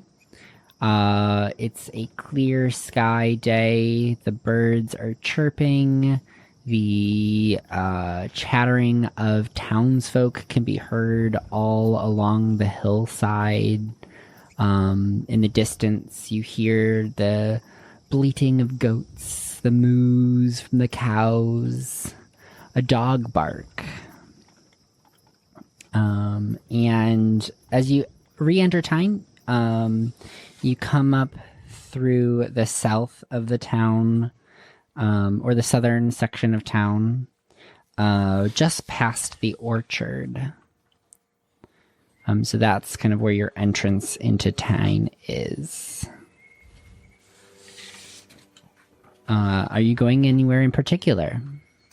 That's a good question. Wouldn't we go to the orchard first, since that's who we saw in the visions? Yeah, and I guess it's on the way. Right. I mean, I think I'll repair myself after. Okay. Is there anyone we see just out and about on the orchard while we're walking? Yeah, so as you are passing the orchard, you do see the farmhouse that the Meekums live in, and outside you do see Cleffa and Mishka loading up a wagon With apples? with apples. Not Jane's. So as you approach them, you can see the two of them are lifting baskets of apples up into the wagon. They had another smaller cart that they are unloading and loading up into the larger cart. As you see Cleffa kind of bend over a little bit with her hands on her knees, you can see that she's panting. And she wipes the sweat from her brow as she stands back up, grabbing her lower back, just slightly grimacing, and then reaching down to lift up another basket of apples, placing it into the cart. As you're approaching, Mishka notices you and waves on over. Well, howdy, y'all back real soon. That's great, right? There was a little bit of an issue getting to chorus, so we came back to see what maybe. A little issue? What kind of issue are you talking about? Oh, there's just a miasma that was like, oh, you can't get through here, like a whole thing. Yeah, we got through like 2 large clouds, but the third one was simply too much. Oh, no, that's not great. Goodness. Well, thank you for trying. I guess we'll have to find something else. Well, what is the real problem? Do you know, are not enough apples growing? I can help with that. Too much debt, chain debt? And you notice as you are having this conversation with Mishka, that Cleffa kind of glances over, lets out a sigh, and then you see that she almost goes double time. She starts lifting more apples faster, and you can see that she is huffing and puffing as she is throwing these apples into the cart. Whoa. Take a chill pill. Repot, how about you help with that? Acknowledge. Repot has been waiting for a chance to do this anyways, basically since Repot met this team, like Reapaw has been doing nothing but asking to assist them, basically. Yeah. Reapaw is like, yes, please. And especially with the like lifting and stuff, like Reapaw is like, you know, it's already trying to calculate like a pulley system that it can use, like using one of the branches on the trees or something in order to make, at the very least, lifting and moving these baskets around. It's because Cleffa seems to be doing as much of this as possible by hand, in a way that Reapaw is like, as somebody on a construction zone who's like used to cranes and stuff, you know, it's not the only way, and there are definitely ways for somebody who is weaker to basically figure out this sort of weight transfer problem. Like even like just picking things up and raising them, like that could be done with like just like a little elevator, like just like put the basket, or you know, or a forklift or something, right? And I know they probably don't have a forklift, obviously, but I do at least think that there's like the possibility of using some kind of like a pulley system or something to help transfer this stuff in a way that isn't like pick up the basket, get off the cart, then step up onto the other cart and drop it off, right? I think Repot is trying to I think Repot is going to try and analyze the kind of system that they're using in order to try and make it at least easier, so there's less vertical motion for the heavy weights. If not just like putting the carts next to each other so you can just do a direct pass, then maybe some kind of system for actually picking them up. I think Repot is also going to just help with picking things up and putting them down as well. But I think in my head, it's something to do with pulleys and like using rope and something to make it easier to move the stuff around. All right. Yeah, so you start to help Cleffa and Mishka load up the cart with these apples. With all of you involved, it does speed up the process of this activity quite a bit. You're able to fashion a couple different things together that help make it more efficient and quicker than they would have finished on their own. The task is completed. The cart is all loaded up, and you can see that it's about half full. As you are now all kind of like resting, everybody's able to kind of like sit down for a little bit. You catch that Cleffa keeps looking over at the cart. And she sits down on a stump, twiddles her thumbs a bit. You can tell that her composure is a bit more like agitated. Yeah. And this is also where like y'all can start asking me for roles to get clarifying information. So if you want to start like diving into the heart, voice, and mind, that's kind of where those are going to come into play in the social situations, is I'll be able to clarify things based on the success of those roles.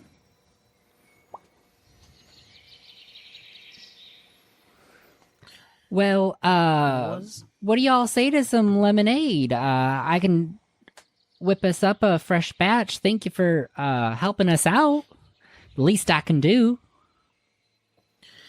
Repot's trying to figure out why the assistance was rejected the first time, because I'm like, hey, it went so much better this time when you had help. So you didn't really ask this time. Not this time. We just did it. Yeah. But Repot is kind of curious what the deal is with like, no, please don't help. I don't like the kind of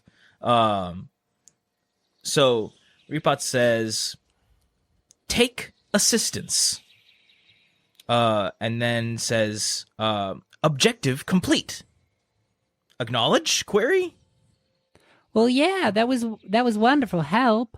As I said, did you want some lemonade? I can whip up a batch. And then Repot says, query. Why no assistance before? Oh, well, I figured it'd be too much of a bother, really. You're not really employed by the orchard. It'd be a shame to just keep you here forever. There just is always work to be done. And I think one of the questions that Repot had before was like, you know, what was where Nico is. And well, because we now know that Nico has other things that he wants to do. And it kind of seems like they're just missing manpower. Well, I guess the question is like, why don't they just find other employees? Right? Like, why wouldn't they just like get extra help?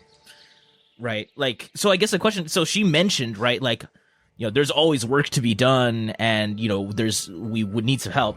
And Repot asks, query, request assistance? Right? Like, basically saying, like, why can't you just, like, hire someone? Well, I am parched. I'm gonna go get that lemonade. Y'all wait here. Take a little breather. And Mishka is going to pop into the house. Go help her. You make drinks, right? Go Yeah, help but her. okay. And I follow Mishka into the house. And I say, coming in, I was told to help, and so I will help. Oh, great. That sounds wonderful. So I haven't made a proper introduction with you, I don't think. That's okay. Dazzle's the name. Dazzle is the name. That's Dazzle Bright. Brite. Perfect. Now I know how to spell it if I write it down. Right. Anyways, I've got some lemons over in the kitchen. Do you want to help me cut them up? Squeeze them? Yeah, I can do that.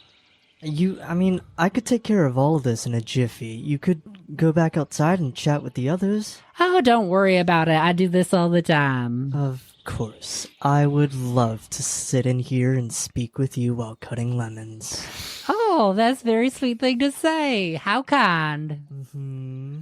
Well, right this way. This is the kitchen over here on the left. Beautiful. And if you need to use the bathroom, it's down the hall on the right. Uh-huh. We can work in silence, can't we? Zipper has been eavesdropping, as she does. Yeah. And she's gonna like sneak a tentacle into the room and zap you in the foot a little bit. Be nice. Why are your lemons electrified? Be nice. I mean, I knew they were a little citrusy, but I don't know nothing about electricity. So how have you been doing? Oh, just fine. Just fine. It's a beautiful day out, don't you think? Right, okay. So, I hate to be I'm neutral about being the bearer of bad news. Well, that's a weird thing to say. Sure. The miasma we ran into, it's because of you. Well, more so because of your brother and your aunt. Now, Oh, wow. You're quite forward. Yes. I mean... What makes you think that? I think we're just doing dandy right here. I'm having a nice time. One of my aspects is the truth hurts Molchetti. And it says, for the most part, I'm always true to my word, even if that means coming across as blunt. Yeah. So enough. would you like to That's do accurate. a voice with your invoked aspect? Is that how you would like to roll that? Sure. It is an outer vibe aspect. Am I allowed to use that? Yeah. We're Okay. just in conversation. We're not in chaos state. A challenge. Okay. Let me ask my question first then. Yeah. So I know about things that are going on here. We know about Nico and how he hasn't been around lately, and you and your aunt keep trying to play it off, but we know that this is why the orchard is hurting. He seems to want to go do his own thing, and I guess that's okay.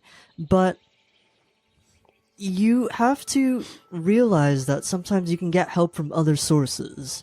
Sometimes you can just ask others for help. Doesn't always have to be me, but you can do that. And I guess I'll roll. Yeah, give me a roll. It's a 9 plus 3, 12. 12. All right, that's a success. So with a success, you're delivering this information successfully, and it is getting through to him. Oh, shucks. Well... And he leans up against a shelf that you you notice in this moment is a bit bare. There's like a couple things on the shelf. You do see like a small bag of lemons on it. Because, well, I mean, yeah, things aren't great around here, but it's not Nico's fault. I love him, and he's just doing what he needs to be doing, you know? Yeah, we're not blaming anyone here. People gotta do their own thing sometimes. But that doesn't mean that you shouldn't ask others to lend a hand on the farm. Yeah, you're right about that, but in all honesty, I doubt it'd matter anyways. I mean, even if Nico was here busting his ass on the farm, it's not like the trees are gonna produce any more apples. They're capped out. Well, what's the deal then? We're just not producing enough. This hasn't always been the case. So, why is it different now? Well, don't tell my aunt that I was talking to you about this, but... Don't plan to talk to her. From what I can tell, it seems pretty true. But yeah, it's on account of the big grocer. They just keep raising all their prices. We thought it was a little odd when they introduced their big bucks a couple months back. Thought it was kind of gimmicky, if you ask me. But then the prices started going up. And then what they were paying us for the apples wasn't even nearly enough to buy the supplies we were getting from them. It was such a nice deal when we were just trading back and forth. A bushel of apples gets you a bag of flour. It was great. Now it's like 5 bushels just to be able to afford a bag of flour. It ain't right, but there isn't anybody else we can get all these supplies from so easily. We have a couple relationships with farmers from other towns that have producing other items, but it's hard to find everything.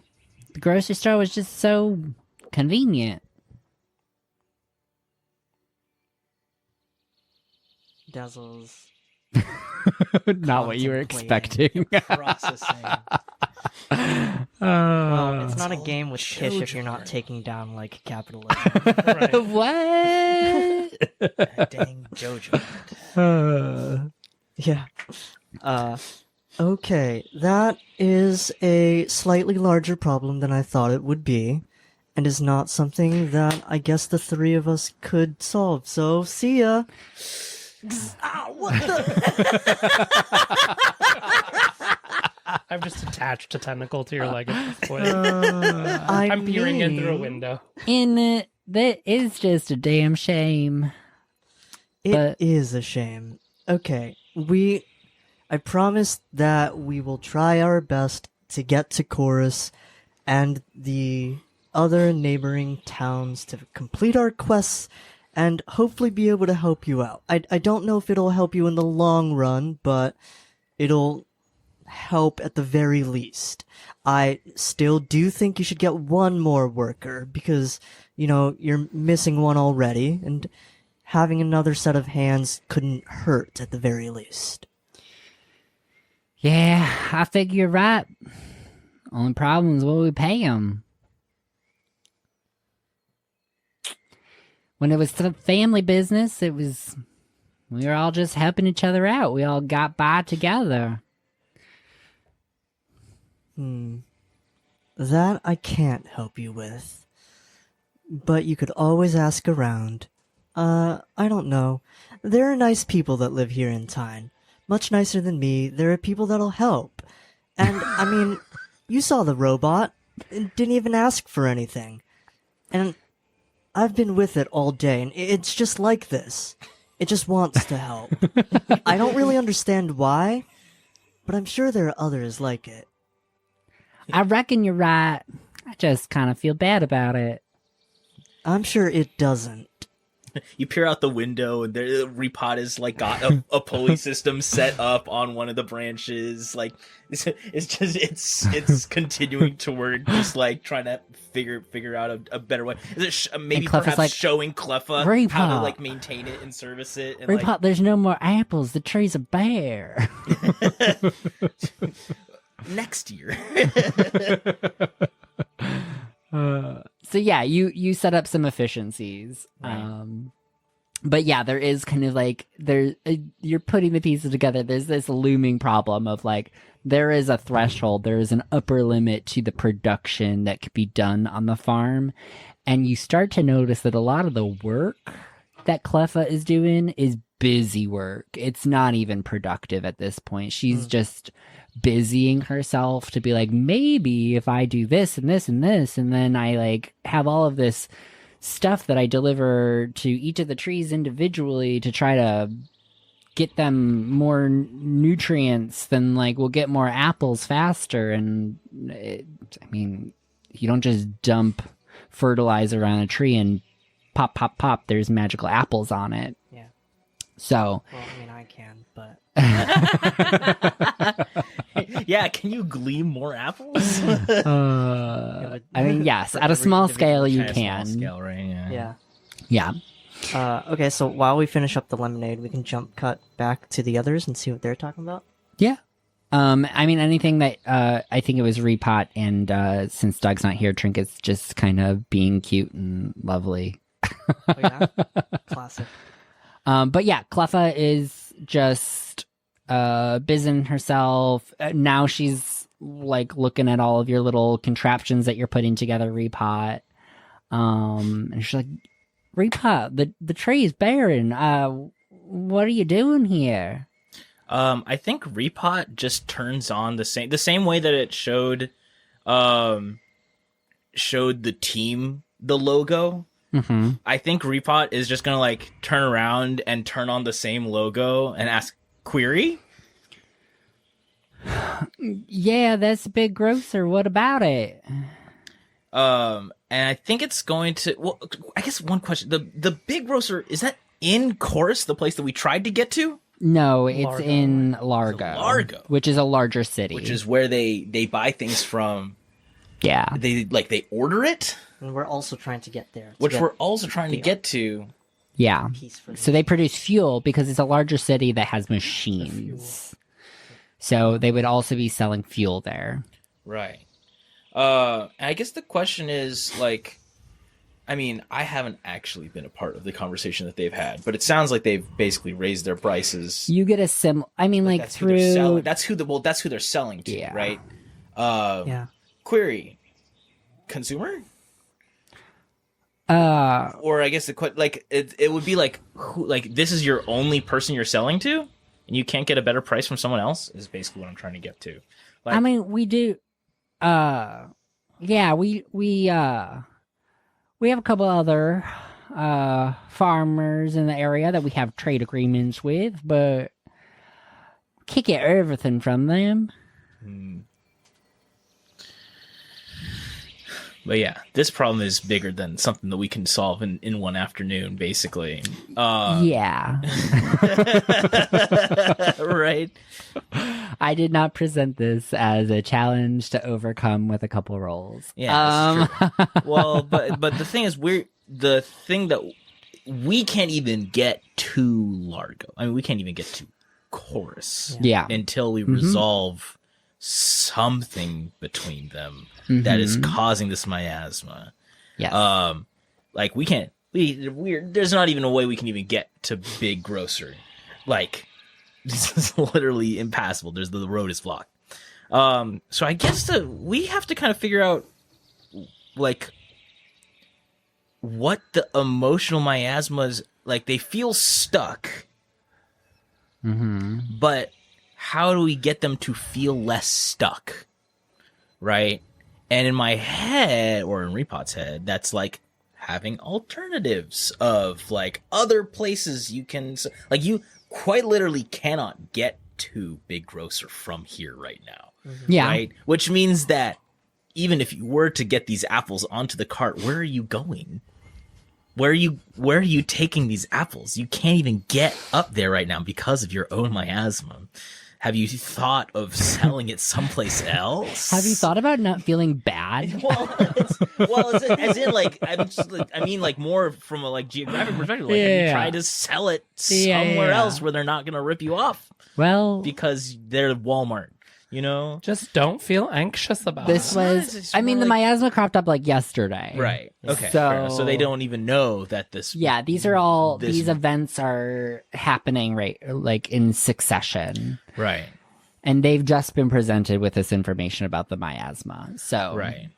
Okay. So they didn't know about it, but also, like, quite literally, they can't even get up there. Like, where are they going to sell these apples except to either the community around them directly, right, or some other place that is not north, which they can't even get to now, anyways. Yeah, there's a blockage here. Right. There's a blockage. There's a mental and emotional blockage that is preventing them from. So something in my head, the solution is present them with alternatives they hadn't thought about. I don't know exactly what they've thought about, admittedly, or what they feel stuck in. But I mean, like, yeah, you can give I guess me the an question intelligence roll for that. Yeah, like what are they actually feeling stuck? Are they feeling stuck in, like, they only have one place to sell this and that deal is going bad, or is there some other thing that, like, they're trying to, like, what are they actually stuck about? Right? Yeah. So give me an intelligence roll to offer up some alternative solutions to see if that helps resolve the issue. So 6 + 3, so 9. 9. So that's a sacrifice. Sure. So you're going to take a damage to your intellect as you start, like, really going through all of these options. Calculating. Like, processing. Exactly. Analyzing. Please stand by. And, like, Cleffa is kind of, like, bouncing and rallying back with, like, a rebuttal with a lot of the things that you're throwing out there. Like, well, we thought about that. We do have an agreement there. There's just certain things that, like, we're really, really struggling to find elsewhere, or we'd have to get to Chorus and try to, like, negotiate something with a smaller vendor there. And so, like, there are a lot of options.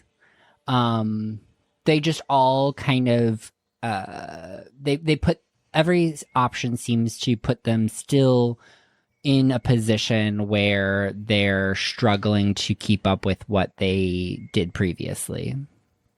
They had a good deal and they were able to, like, get all the things they needed. They were able to have a surplus of apples and keep some for Tyne, and now they're, like, not even doing that. They're, like, selling off everything that they could possibly produce in order to try to get the supplies that they need. And all of them just have their drawbacks. And so, like, they can explore this, and, like, the whole idea that the path to Chorus is, like, not traversable right now is another wrench in everything. And then if it does get resolved, then they're like, well, let's try to do that. We can pivot. Like, maybe you're right. Not working with Big Grocer will probably be better in the long run. So that's a lot of what you get out of it. So, like, yes, the conclusion is that there are alternative options and they are willing to explore them. Okay. Sure. But that doesn't... So there are alternative options that are willing to explore them, but that doesn't sound like it would cause a miasma, admittedly. I'm still unsure if that's what's actually... I guess I thought the intellectual was like, what is causing the miasma, right? Like, what is the thing that's... So it's not that. I'm okay with that being the answer. It's not that. Intellect is going to be, like, solutioning the material world. Right. You're going to have to dive into emotion stuff in order to understand, like, what the actual block is. Okay. Yeah. And so you can sit there and you can, like, have, like, a more frank conversation with them. So, like, that was Dazzle was, like, actually addressing the emotional concerns that Mishka was presenting and giving like voice to it. So that's why like Dazzle got to do that voice role. Right. And so you can do similar things with the conversation of Cleffa to like kind of get to the heart of it. Yeah. I mean, I would like to. Yeah. I'm trying to think of how Repot would try and be as direct. I'm not even sure Repot would be able to be as direct as Dazzlebright. Dazzlebright was pretty direct about trying literally to has an from. aspect about it. Right. Like, but I think Repot, I'm trying to think, how would Repot communicate? I mean, Repot just has to say, navigation impossible. Query. Miasma? I think it's gonna be like what? Because the things that Repot saw in the visions was mostly just like frustration about like the orchard and what else was it, and big grocer. That's kind of what it saw. So if it's not that, I guess it's just gonna say query. Miasma? Question mark. I don't know if that'll work for it, but I guess I would like to try and roll a voice for that. Yeah, give me a voice roll. What's your deal, lady? 5 plus 3, so 8. 8. That's gonna be a sacrifice. Sure. So you're gonna take a point of damage to voice. Wasn't exactly the most tactful way to ask a question, so I get that. Yeah, I suppose it's pretty obvious something is wrong. It's just really tough lately. Keeping up with everything here on the farm. And the boys have their own things. I mean, they're grown up. Hard to expect much out of them in terms of holding to the family business. Yeah. I don't know.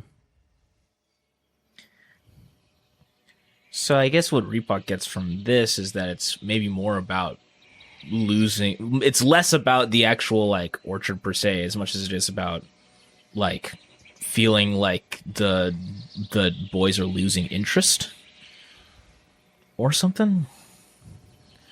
That's kind of what Repot is understanding from this. I think that she feels like she's going to be disconnected from Nico in particular when he tries to go along this other path that he's looking for. Seems to all tie back to Nico. Yeah, I guess maybe we should talk to Nico. Query. Navigate Nico? Well, I guess at this point there's no reason to beat around the bush anymore. Yeah, he's probably at band practice again. You know Charles, the attendant, junkyard? Affirmative. Well, Repot loves Charles. He has a garage, and I'm pretty sure they practice in the afternoons there. Haven't gone myself, been kind of avoiding it, but if I had to guess, that's where he's at.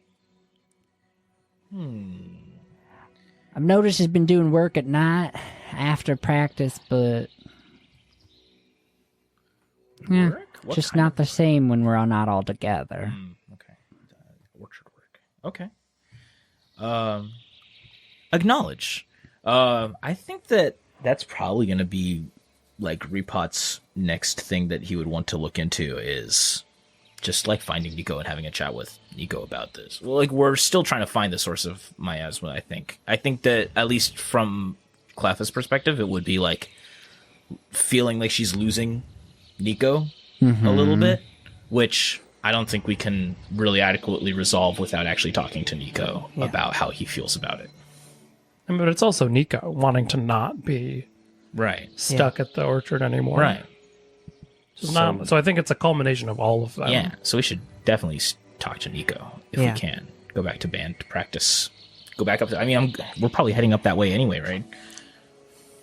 Isn't the junkyard all the way in the back or something? Yeah, I mean, yeah, we can fast travel up there. Let's go to the junkyard. So cool. You spend a little bit more time talking with the Meekums that are here on the orchard. Yeah. Kind of, they have the lemonade. Like you help Mishka make lemonade, and you serve it to everybody. You have a lovely time. It's the best sipping lemonade on you ever it's had. the best lemonade that you've ever had. So good. Can I give a report to Dazzleboy for it being genuinely the best lemonade I've ever had? So we're not in No. Oh, downtime. okay, not in downtime. So Okay, never mind. Okay. yeah. Cool. I know it's a bit. The downtime is like kind of fluid Yeah. seeming from a story perspective, but like it's like whether or not you're in active problem solving state versus Because we are problem outside. Yeah. Fair. Okay. Sure. The lemonade was. I mean, y'all could amazing. like stop and go camp again, and then do that. Yeah, that was too much. Let's just go to. Yeah, Let's camp just- is let's the just go. vague term given to like we're stopping problem solving. We're gonna go sit. We're gonna recover, relax, Okay. and so that's just what we're calling it for now. But That's when we go get Repot fixed. yes, yeah, That's later, I think. exactly. So you are gonna make your way up to Charles' garage, and as you approach, you do start to hear the sound of band practice yet again. Now I know the sign on the door says "Do not interrupt," but we are going to interrupt. Got it? Acknowledge. Okay. Not me though. And we have already established canonically it's not going to be Trinket, so It's true. Well, I mean, the things that Repot tried last time didn't work either. It almost feels like we have to wait for them to be done in order for anything to. They're not even gonna hear us unless we literally kick down the door, which I kind of feel like would be a bit of a rude way to enter this environment. We can wait to the end of band practice. I mean, yeah, right. I Just guess sit we can around. sit here. Yeah. It's good music. I can't remember if we music. canonically established that the side door with the sign on it was locked, No, we or if y'all Yes, just we saw. did. Okay, you It is did. Yeah, locked. we tried all the doors, every method of entry. And it just didn't work. I mean, today's a new day. Today's Who knows? We can Wow, try try the the side door. door anyways. Let's do it. Repot, just for thoroughness, checks the side door again. See if it turns. Oh my gosh, it's like I'm a chronicler and I can control when and where things happen. Because as you turn the door handle, it is not locked. Oh my gosh. Whoa. Imagine if there was all that build up just for it to be locked. Oh, I've gotten better at storytelling than that. So it is unlocked.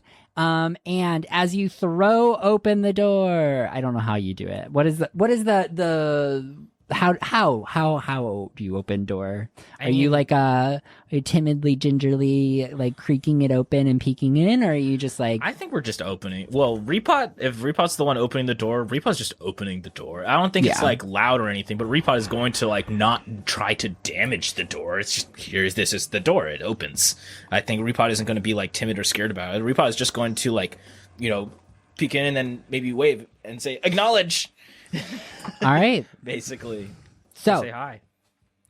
as you throw open the door, the sound of the band practice swells as you are now being blasted directly with the music. You see Nico is on his guitar, just like riffing.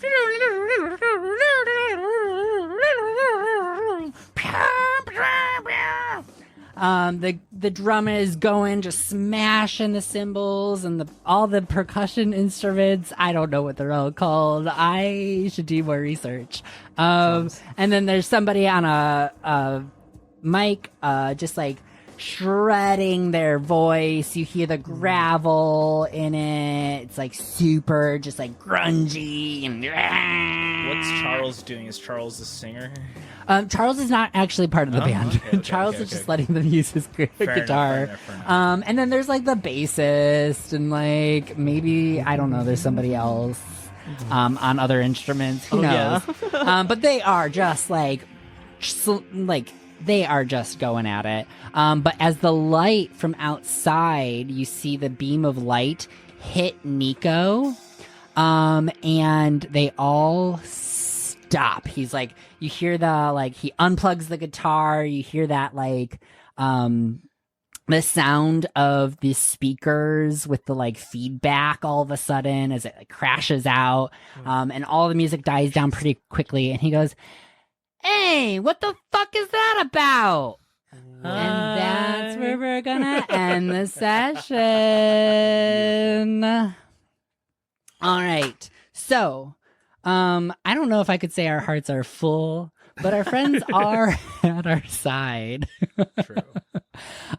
So we're gonna figure out what happens next week with this scene, since we just interrupted band practice. Yeah, Maybe we how should have just rude, waited. rude. But we too are gonna drift off for today. We are gonna see you all next week. So thank you for being our neighbor today. I also want to thank our writers who have kept me going and have made this possible. So first off, we have Jacqueline Lewis. They are a writer and a parent. You can find them on social medias at Wrangler of Chaos. And they also wrote a book called Rolling with the Youth, which you can buy on itch.io.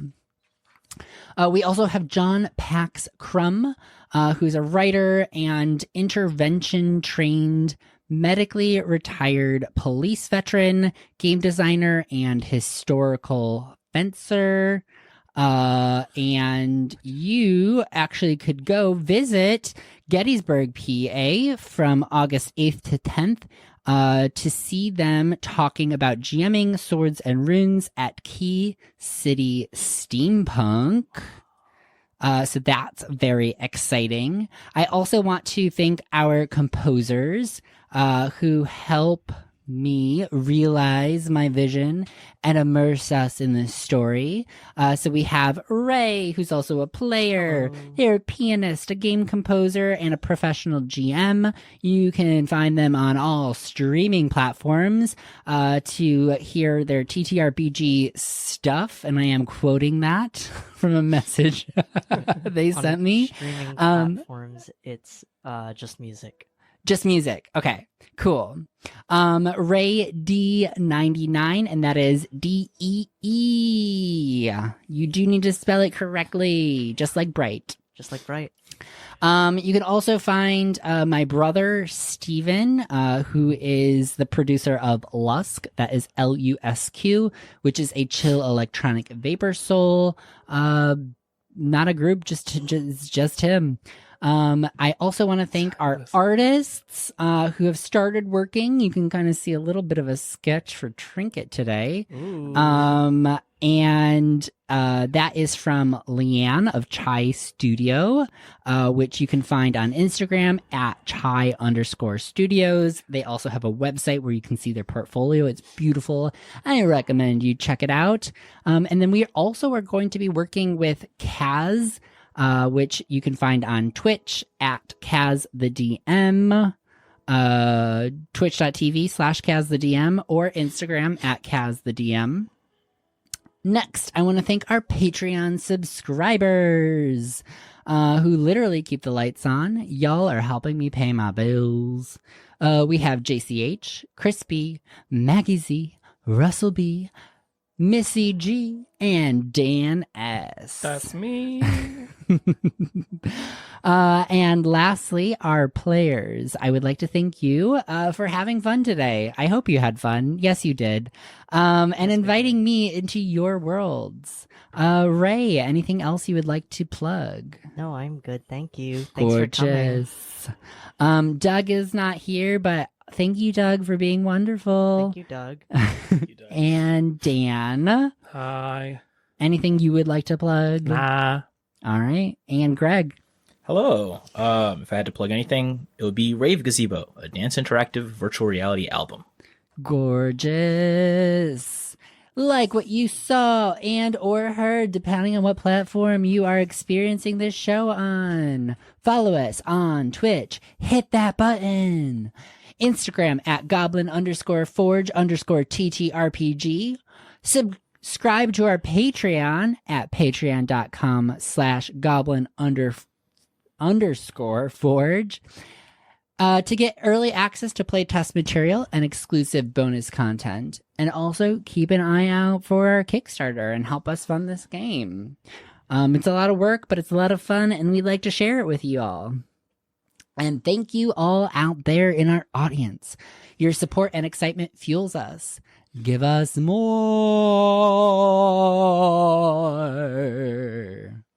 So hungry. Eh? No, not that part. All right. Bye. Bye. Bye. So long.